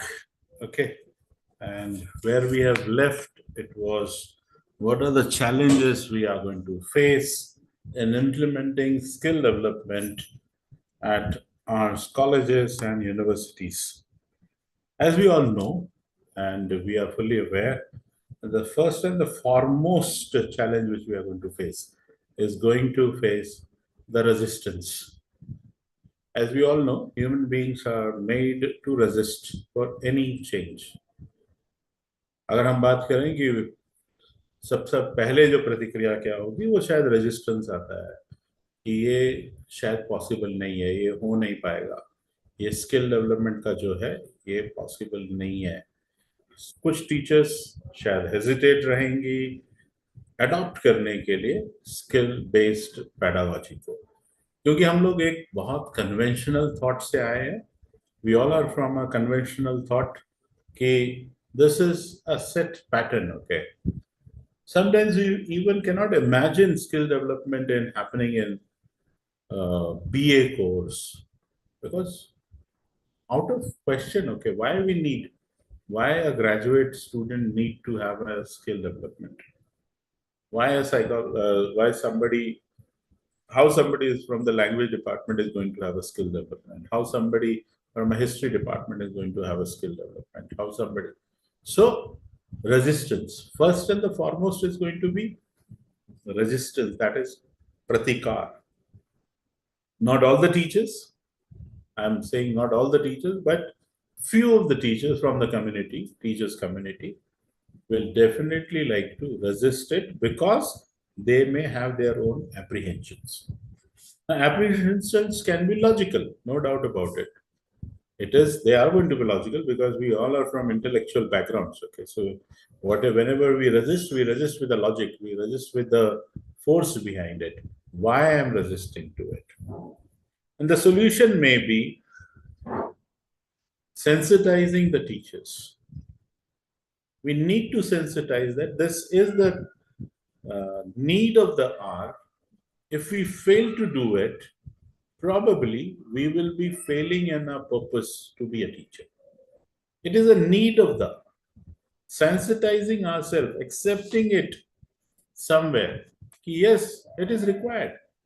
And it is required for whom? It is required for the learner. As I've said, the whole pedagogy, the whole system, or the whole NEP is focusing on student, not at the teacher. Teacher is a facilitator. Teacher is at the backdrop. Teacher is not at the front. He is with the student, but we are supposed to help and we are supposed to accept that yes, this is required, this is needed, this is a must. And we need to sensitize the teacher. At the same time, we are supposed to empower the faculty. That empowerment is making them to believe that you can do it. Sometimes we all have apprehensions. How I'm going to upgrade myself. You remember when the pandemic happened, okay? And the pandemic made us to work on computers, to work on laptops, to work on PPTs while we were so not so techno savvy, okay? We are not driven by the technology. But after certain, say about a week or 10 days or 15 days, somewhere we have accepted that I have to work on my mobile. I have to make certain PPTs on my mobile. I need to know how to share it, how to make the waiting rooms, how to make the presentations, how to get along with online education, blended education. So, as a teacher, the resistance was there, but pandemic made us that there is no way out. We cannot do anything but to adapt to the technology. So resistance at first is perfect. Then comes, we can sensitize the teachers. Yes, that is required, because if we want to see that industries are welcoming our students, who else is going to be more happy than the teacher? The teacher is going to be more happy that today the industry is calling them open hands, come, join, because you have done something in the skill sector already in your college. Empowering faculties is going to be another aspect after sensitizing. Yes, I can do it. That's a great feeling when the moment I say, yes, I can do it, and you have a self belief. You need not to be very young, 35 years, assistant professor or an associate professor. Sometimes you will be in the 50s also, maybe on a verge of retirement in a year or a two.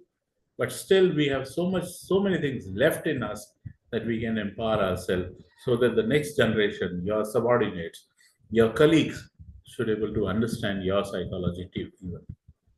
Second biggest challenge is going to be of resource constraints. And that is from years together. We have resource constraints. We, rural universities, rural colleges, will lack labs. We're already lacking certain infrastructural things. We may not having a state of art building. We may not have state of art technology. We may not have all the best equipment in the world. If you are belonging to a rural belt, if you are catering to the needs of the rural students or into the hilly areas, probably we'll have a bigger constraints of infrastructure than ever in a city. We may not having digital tools, and at the most we may not have funds also. That's a resource crunch, we would say. That's another challenge, another level of challenge which has to be dealt in a different manner. And probably NEP has given its own solution also. And it says, can we bring public private partnership in a big way? In education, most of the big industrial houses today are investing, today they are putting the money, and through their CSR projects, that is uh, corporate social responsibility, building up labs, building up classrooms, building up infrastructure, building up labs, building up state of art technology driven innovation centers. We need to be forward looking. We need to be open. And open for what? Open to receive private partnership, welcoming them. And in that, what happens? There is an exchange. A private people will invest because they will see that, okay, this is the technology we need in coming years from your students. This is the skill set we are looking from your students. This is the technology they should learn. So what will happen? The industry is also happy that they are going to have proper skill set trained people coming in. So we need to have public-private partnership. We can definitely have community-based projects. For that, again, we have to move to the community. We have to see what the community is looking forward. We have to see the need analysis has to be done. We have to see the gaps between what we are giving and what the community is asking for. We can definitely go for community-based projects. What the community is in need, can we provide them? Third and the foremost challenge is mindset. Students' mindset. And the student mindset, many students focus only on degrees, not skills. From years together, the students are focusing on what? I want degree. I want this piece of paper which says that I am a graduate today. And that graduate degree makes me eligible to compete for my civil services, my local body examinations, my state union commissions, and all. I need a piece of paper which reflects I'm qualified. The mindset of the students. And we need to work on the mindset, and that is being started already because, as I mentioned in my beginning itself, that now schools are going to be the pioneers in bringing skill education. The thing which is there in the school, it becomes easier for the colleges to adopt, and it becomes easier for the students to accept, yes, this is what the legacy which we have taken it from schools. Now we are supposed to move to the university, we are supposed to move to the colleges. As I said, bringing skill development into the mainstream will need more conscious effort from all the stakeholders, from all the facilitators, from all the teachers, that yes, we are here to bring a change. And how you will do it, as a teacher, I am supposed to work as a career counselor. We have to do career counseling sessions with the students, make them understand what is the significance, how it is going to bring a change, a positive change in their life, how the skill set is going to make them more employable, the opportunity of getting selected is going to be more, the possibility of getting good jobs is going to be more, you're going to be more acceptable in the market, or you're going to be more in demand. It's going to be short an arm in your CV that you have done a particular skill set. So we are supposed to work on career counseling. We are supposed to see that the children are getting hands-on experience. If you remember Mahatma Gandhi's 3H, head, heart, and hands, every hand must have hands-on experience. Give them the task, let them do it, let them see that how it is done, and probably that may encourage the learner to learn more. Internship, shorter internships, shorter orientations, shorter psychological counseling sessions, making them that how the skill set is going to be a game changer. Because at the end of the day, why we are doing a degree, that this degree, the purpose of the degree for the maximum student is this degree is going to make me employable?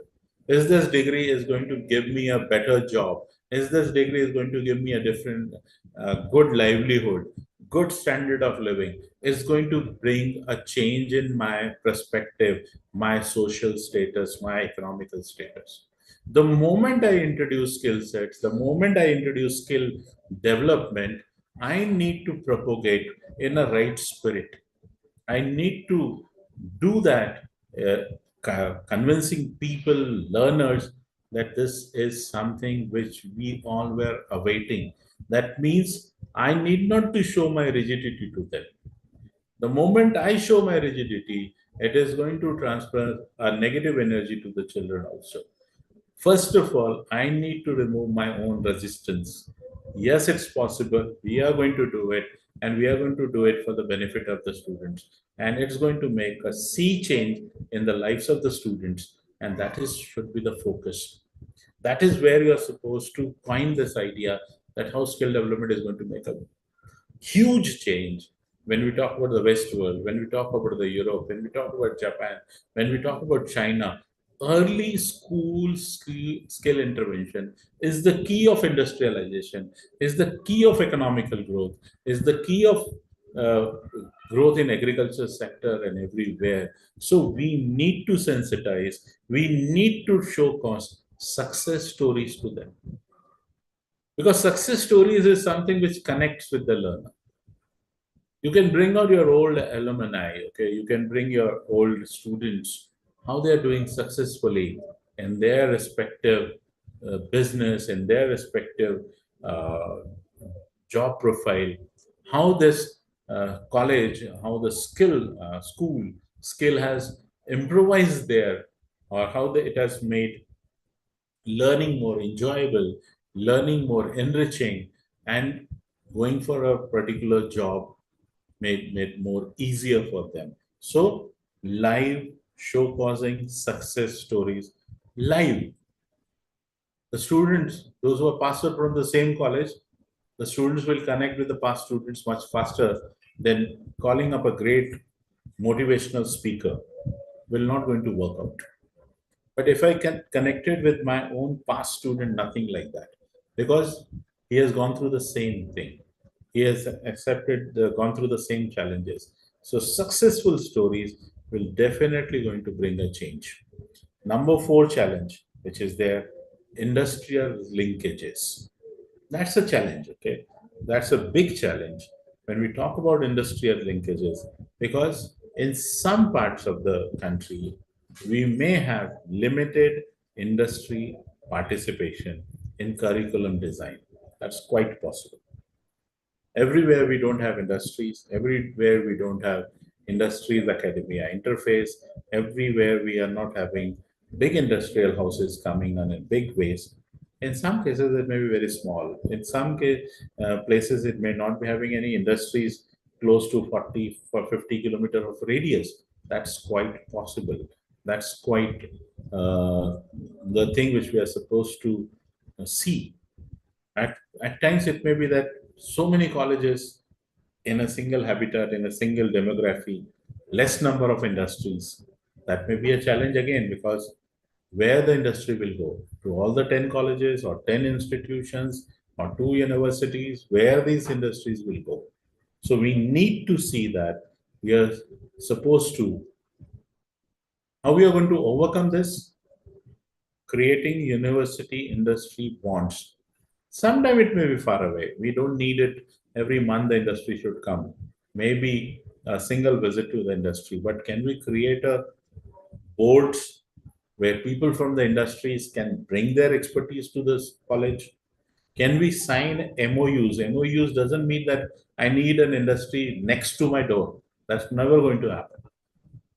But we need to have memorandum of understanding for specific objective, for specific purpose, for upskilling, for maybe skilling, whatever it may be. The objective should be clear. As we all know, MOUs used to be signed, but when it is to come, when it is to actually come for the utilitarian point of view, we used to find it out that the utility is not there. MOU is signed, but is this MOU giving any sort of a result based? Is it giving you industrial enrichment in your curriculum? We need to see that. And sometimes we are supposed to work on live projects.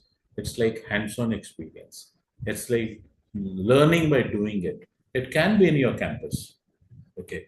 Sometimes there are courses and numbers of courses which can be done. Okay, in science or in other divisions, hands-on experiences, and it will make a huge difference.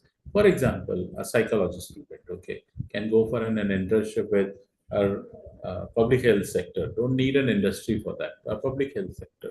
How many issues are coming? We find it out. Farmer suicides happening in a big way. Can we do an extension community service? Can we sensitize them? Can we have a pre-survey? Can we see the socio-economic status of the farmers? Is that a single angle, only psychology, or something else is also there? Is there economics added to it? Is it sociology added to it? Is it poverty added to it? What is that? Okay. Or is it something to do with the heredity also? Depression, anxiety, so many. 21st century is full of psychological issues. And we all know in humanities, psychology is going to have a upper hand as far as the empowerment is concerned, or as far as the jobs are concerned, or as far as the profession is concerned. It's going to be in a great demand. So understanding that aspect also. So industrial linkages can be taken care if we consciously make choices. And that choices is signing MOUs in the right spirit, doing it correctly, working on live projects, and working on university industry boards, your board of studies. Now, UGC is giving a big leap, rather, universities and the state governments are giving a big leap for going for autonomy. Colleges are going for autonomy, institutes are going for autonomy. The reason why autonomy is in a great demand and will going to be in a great demand in the future, because everyone needs that freedom of designing the curriculum, for freedom of evaluating, for course structure, making the credits. There are so many things which after the autonomy you can do. You can go by your pace. NEP is already facilitating that, going by the pace. How we can do that? So industries linkages is of going to be of a great help, but you can create a board. When I say autonomy also says that in regular university boards also, you have people coming from industrial backgrounds. You have experts coming into the board of studies, okay? Can we make a more conscious choice that their aspect is being utilized to the maximum? Their expertise is utilized to the maximum. That is going to make a huge change rather than just occupying a chair one of the member of the board studies, can we ask them what the industries is looking for? Can you share? Can you empower this board of study so that our skill-driven things becomes more meaningful? Then we are supposed to have one more challenge that is quite obvious and quite prominent is assessment gaps. Skills are often evaluated theoretically. That's the challenge, okay? Skills are often, they are being theoretically seen. In the beginning itself, I said, we are supposed to make our skill-based training or skill development aspect more practical. Seeing that because the learner learns more while doing it rather than mugging it up or rather than by rote memory or doing exceptionally good in the theory paper. But if he fails to do it in the practical, then learning has very, very less significance. So we have to see how we are going to make a balance, and that balance has to be made in what, how we are going to evaluate.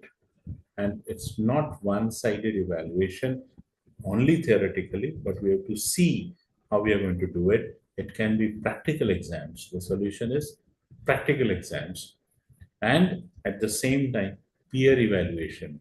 At the same time, you can have portfolio-based assessment.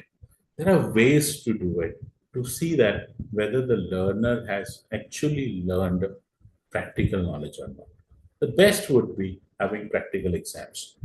The best would be having a practical exam so that you will come to know that yes, the learner has learned quite effectively.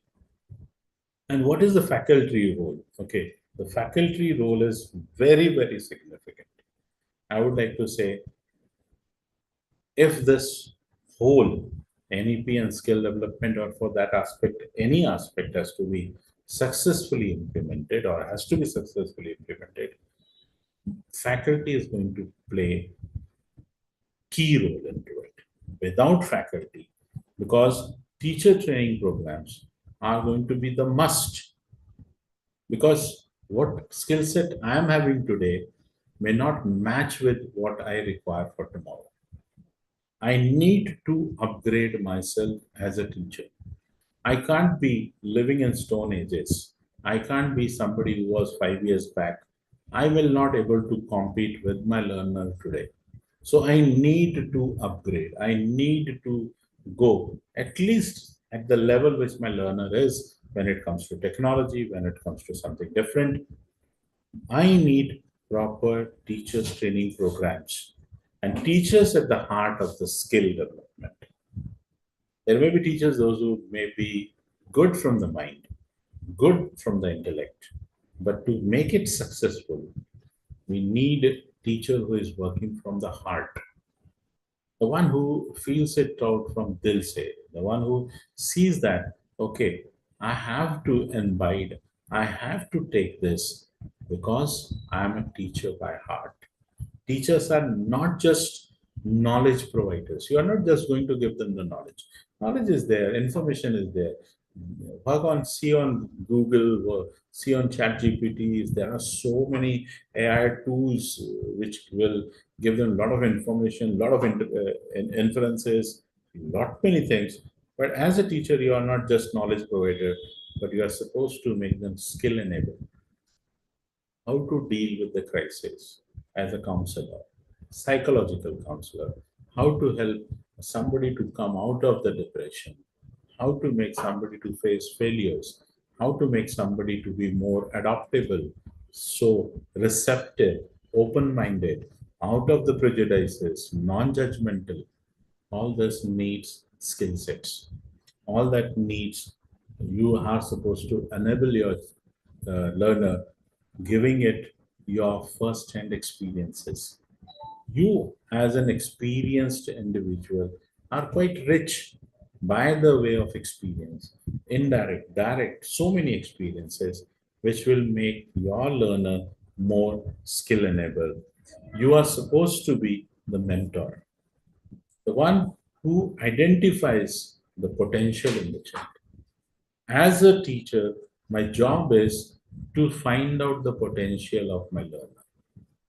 even at the college level, school level, definitely, but even at the college level, university level, if I'm a good observer, if I know a bit of human psychology, if I can study human behavior to some extent, if I understand human development to a greater extent, I need to be very vigilant. I need to be a good observer. I should find out what is the best in my child. Focusing on the best. If you are from a commerce background or a management background, we always talk about the state of the industries. And we talk about if the assets are more and the liabilities are limited, we say the health of the industry is good. The balance sheet is good. The same thing, can we focus on the strength of the child, the learner? What is good in him? And see that we can take the strengths on a higher pedestal, and we'll see slowly and gradually the limitations are coming down and down because assets have gone up, the strengths have gone up.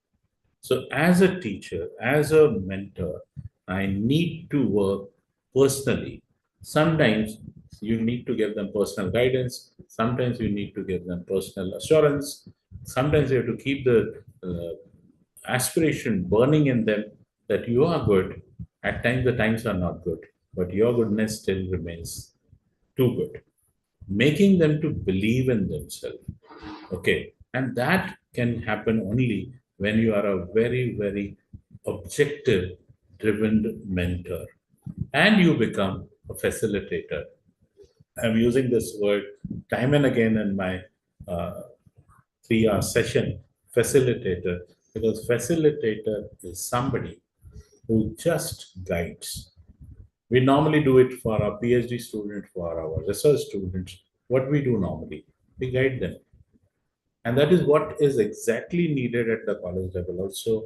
That is exactly what is needed at the school level also. That looking and studying the strengths of the individual, the potential of the child or the learner, can we guide him as per his or her pace? Don't enforce anything. Normally we make the child to do. Normally we make the learner do this, do that, do this. Just focus on the capabilities. And if you can focus on the capabilities, yes, yes, it will going to make a child learning more interesting, or he will be more inclined to learn. We are supposed to be like a navigator. As we all know, GPRS. Okay, it navigates. It makes us to reach to the destination. You just pre record to it that I want to go from one place to another place. Just tell me. As a facilitator, observing my child, knowing the strengths and working on the strengths and guiding as and when it is needed. Do it. Instead of saying do it, we can use the phrase, let's do together. I am with you. You at least try. I'm there. I'm there for you. You can do it. This is the job which you have done in the past. Now you can do it much better. You are supposed to navigate, and that navigation will come when you become a facilitator, and that facilitator is going to facilitate the holistic growth of the child, not one aspect of the personality, not intellectual only, but at the same time, the emotional, the mental, the physical, and to a greater extent, to the inner also. And that is where it is going to make it more holistic. Now, what we are supposed to do, we are supposed to design skill based curriculum models. And from where we are going to do it, we may not be the first one, okay? There are private institutes, private universities, colleges, autonomous colleges, those who have already started working on, rather they have worked on it. And the you may say the curriculum can be exchanged, can be made more local friendly, can be seen that it is more learner friendly, seeing it from which background it is coming. Don't replicate for the sake of replication. That somebody has already done, I have to just take a template matching or a copy paste. No. See that what your learners need. See that what is the need of the hour. See that what is the demand of the community, We are not supposed to bring any foreign skills which are of no use at the local level. See that whatever you're designing, your skill-based curriculum modules should have lot of local base. See that from where you are going to have resources available, who are going to be your experts. You can bring, okay, if a rural college wants that we are supposed to teach Germany, okay, idea is good. We would like to make our student learn French. Idea is good, but are you having the resources? If you are having the resources or the bandwidth, or you have a resource person staying in America or somewhere else, through a module you can connect it. You have to see all the feasibilities. You have to see the outcome. Okay, you have to visualize the outcome, the effectiveness of that curriculum. Just don't have fancy ideas. See that they are quite possible in my arena, in my domain. Yes, I can walk on. Don't prepare something which is so lucrative, so much attracting. Okay, see that what is can be done. Design skill-based curriculum modules, integrating local, national, and global skill demands. So you can start from near to far. You have to see that curriculum is integrating your local in the sense what is there in your area. See that how it can be connected to the nation. See that how this can be matched to the global, but in a phased manner.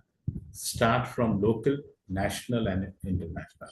Don't aim for the international, otherwise it becomes so far away objective that students are not able to get connected. Student will get connected to the local first, and gradually you can increase the habitat, or the canvas can be bigger, but do it gradually. And see that you are mentoring students in real world problem solving. No hypothetical problem. ऐसा हुआ तो क्या करेंगे, वैसा हुआ तो क्या करेंगे. No. What is happening right now? If we have a challenge right now, sir, we don't have a collaboration with any industries. How we are going to go forward? Sir, we have a language issue. We are not too good in English. How we are supposed to improve onto it? So we have this hardware issues. We have this issues. We have cooperation issue. We can't work together. We have jealousies. We have this, we have that. Whatever, you are supposed to mentor students in real world issues. I'm saying don't deny cutthroat competition is a reality of the world. Make them to sustain that. How you're going to sustain this cutthroat competition? How you're going to overcome the inferiority complex if you are from a rural and you're supposed to compete with the urban students, urban job seekers and a rural job seekers. Real issues, make them realize that you can solve it. Use technology, enable learning platforms. That means I'm supposed to be technology savvy. As I need to be a perfect role model for my student. Show that you are equally eager to learn. Don't say that, okay, you are young, you will learn faster than me.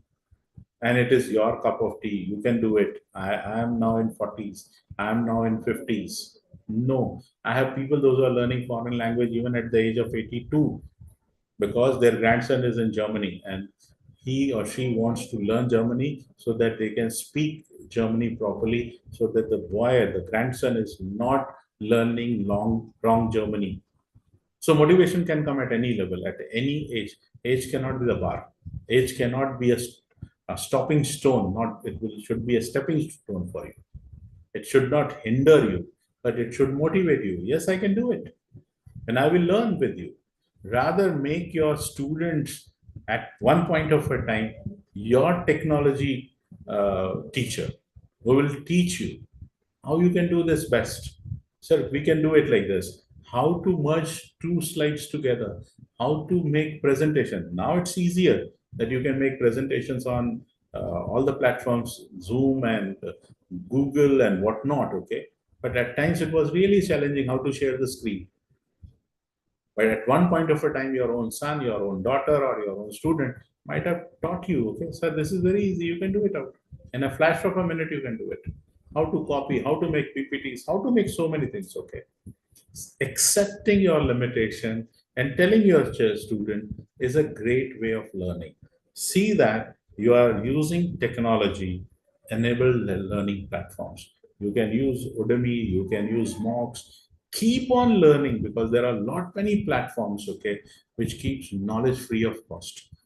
Only thing which they ask for a cost is certification. I think we are into an age where we don't need certification, we need knowledge more. We need more technology knowledge, okay. Google is providing you so many things free of cost. They keep on with sending you with the softwares, okay. You keep on reading it and they give you a very stipulated time, okay. You read it for 1 hour and then the questions will come. You read it for 30 minutes, the questions will come. You keep on doing it.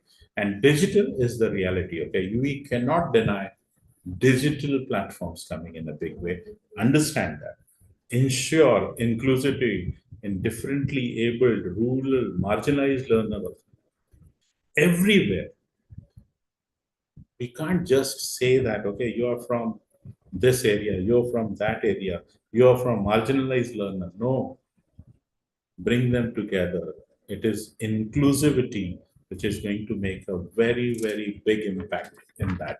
So, inclusivity is the key. Let us bring that inclusiveness. And what is the roadmap for us? We are supposed to make a skill development effective and sustainable. It's in our hands. We can do it. And we can make things happen for sure, but that has to be done. Universities can adopt the following models. What they can do? Short-term, organized skill awareness workshops. Because that is awareness has to be done. Without awareness, students will not come to know what is the utility. Otherwise, just there in the prospects, is just there in the curriculum, and you will find it out. Students are aversive about skill development. Can we organize skill awareness workshops? Can we do pilot projects? Don't go full flooded. Do small projects. See the effectiveness, see the utility, see how much is the outcome of it, and then you can go for on a big scale. If you go on a big scale and if it backfires you, probably you will lose all the enthusiasm.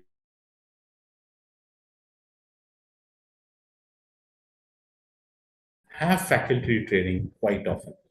NEP has made it mandatory to have 50 hours of training throughout the year in one academic year. That's a big step.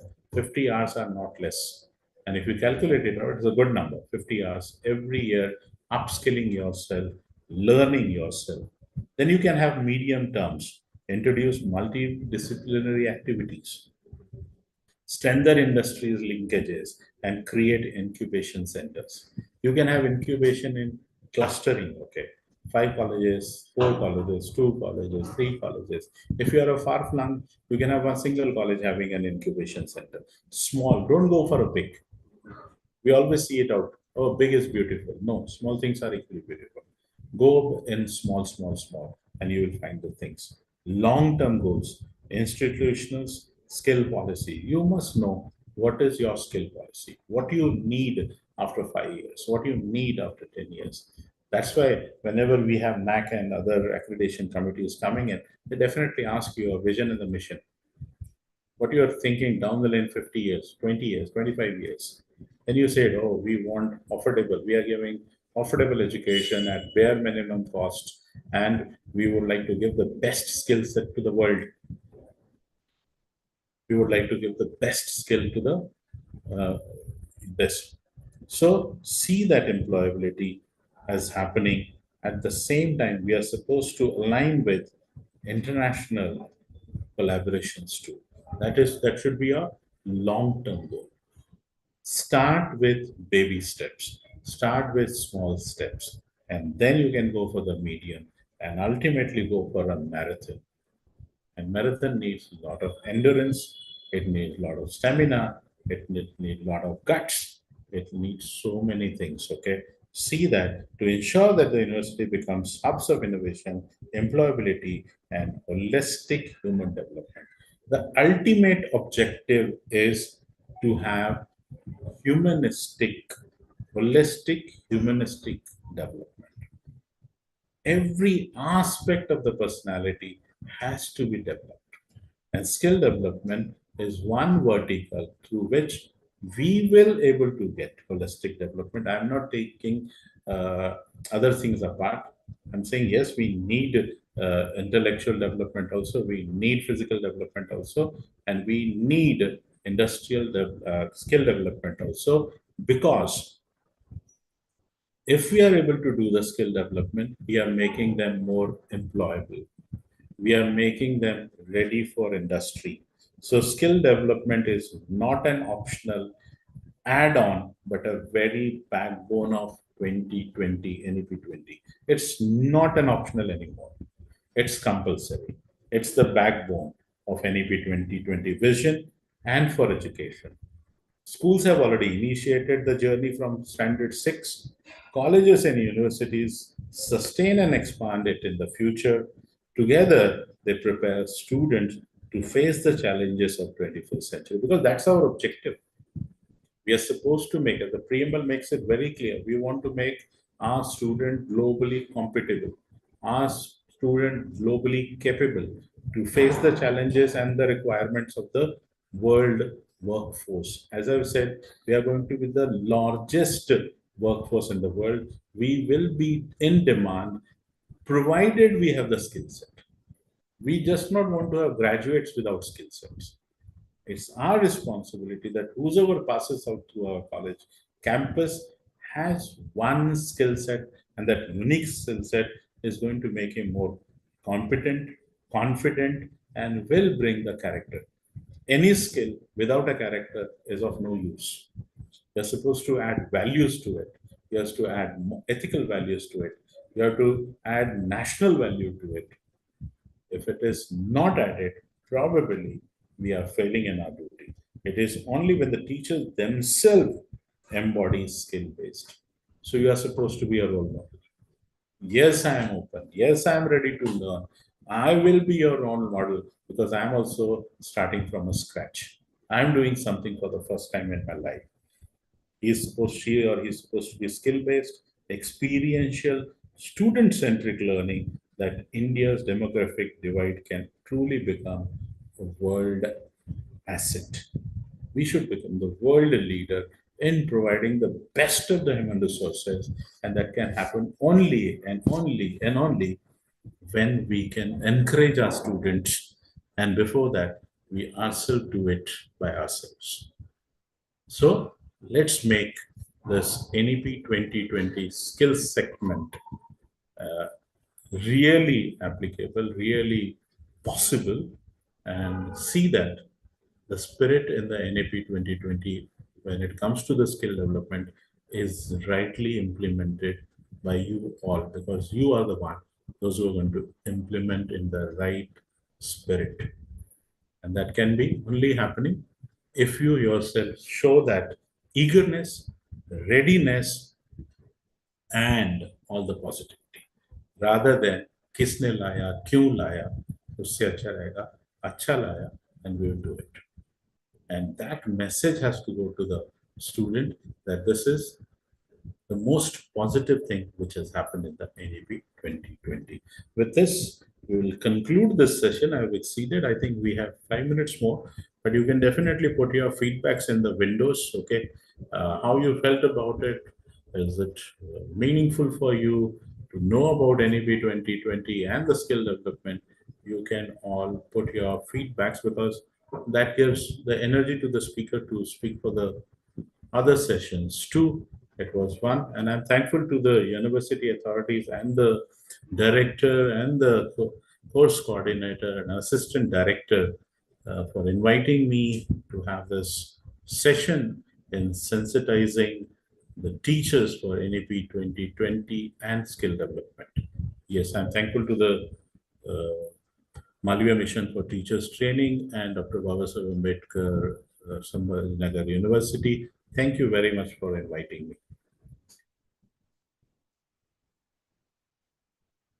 If you have questions, okay, you can definitely ask me.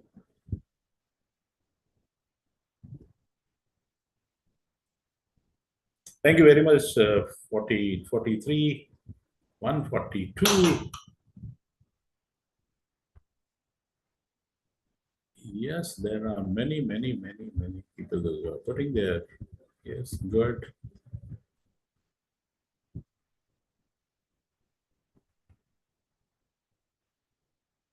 Thank you, roll number 2. Thank you, Rituji. Thank you. There are many Sonali. There are Dr. Nitin Jain. There are Dr. Manjusha Deshmukh. There is Dr. R.M. Yeliti. Yes. Some of them are without names. So Nandakumar Kambleji, thank you very much.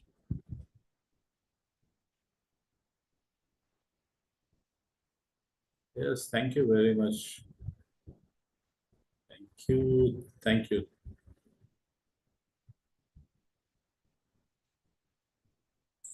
Yes. Aparajita Sharma says something. Yes, Aparajita, thank you. Rajanan Kale, thank you very much. Khanji, thank you. Doleji, thank you. Sangeeta Patel, thank you. Yes, roll number 132, thank you very much. Rekhaji, thank you very much. And oh my God, there are many thanks. So I'm thankful to all of you, and see you in some other sessions. And it was nice to see you all on a video mode. Thank you very much.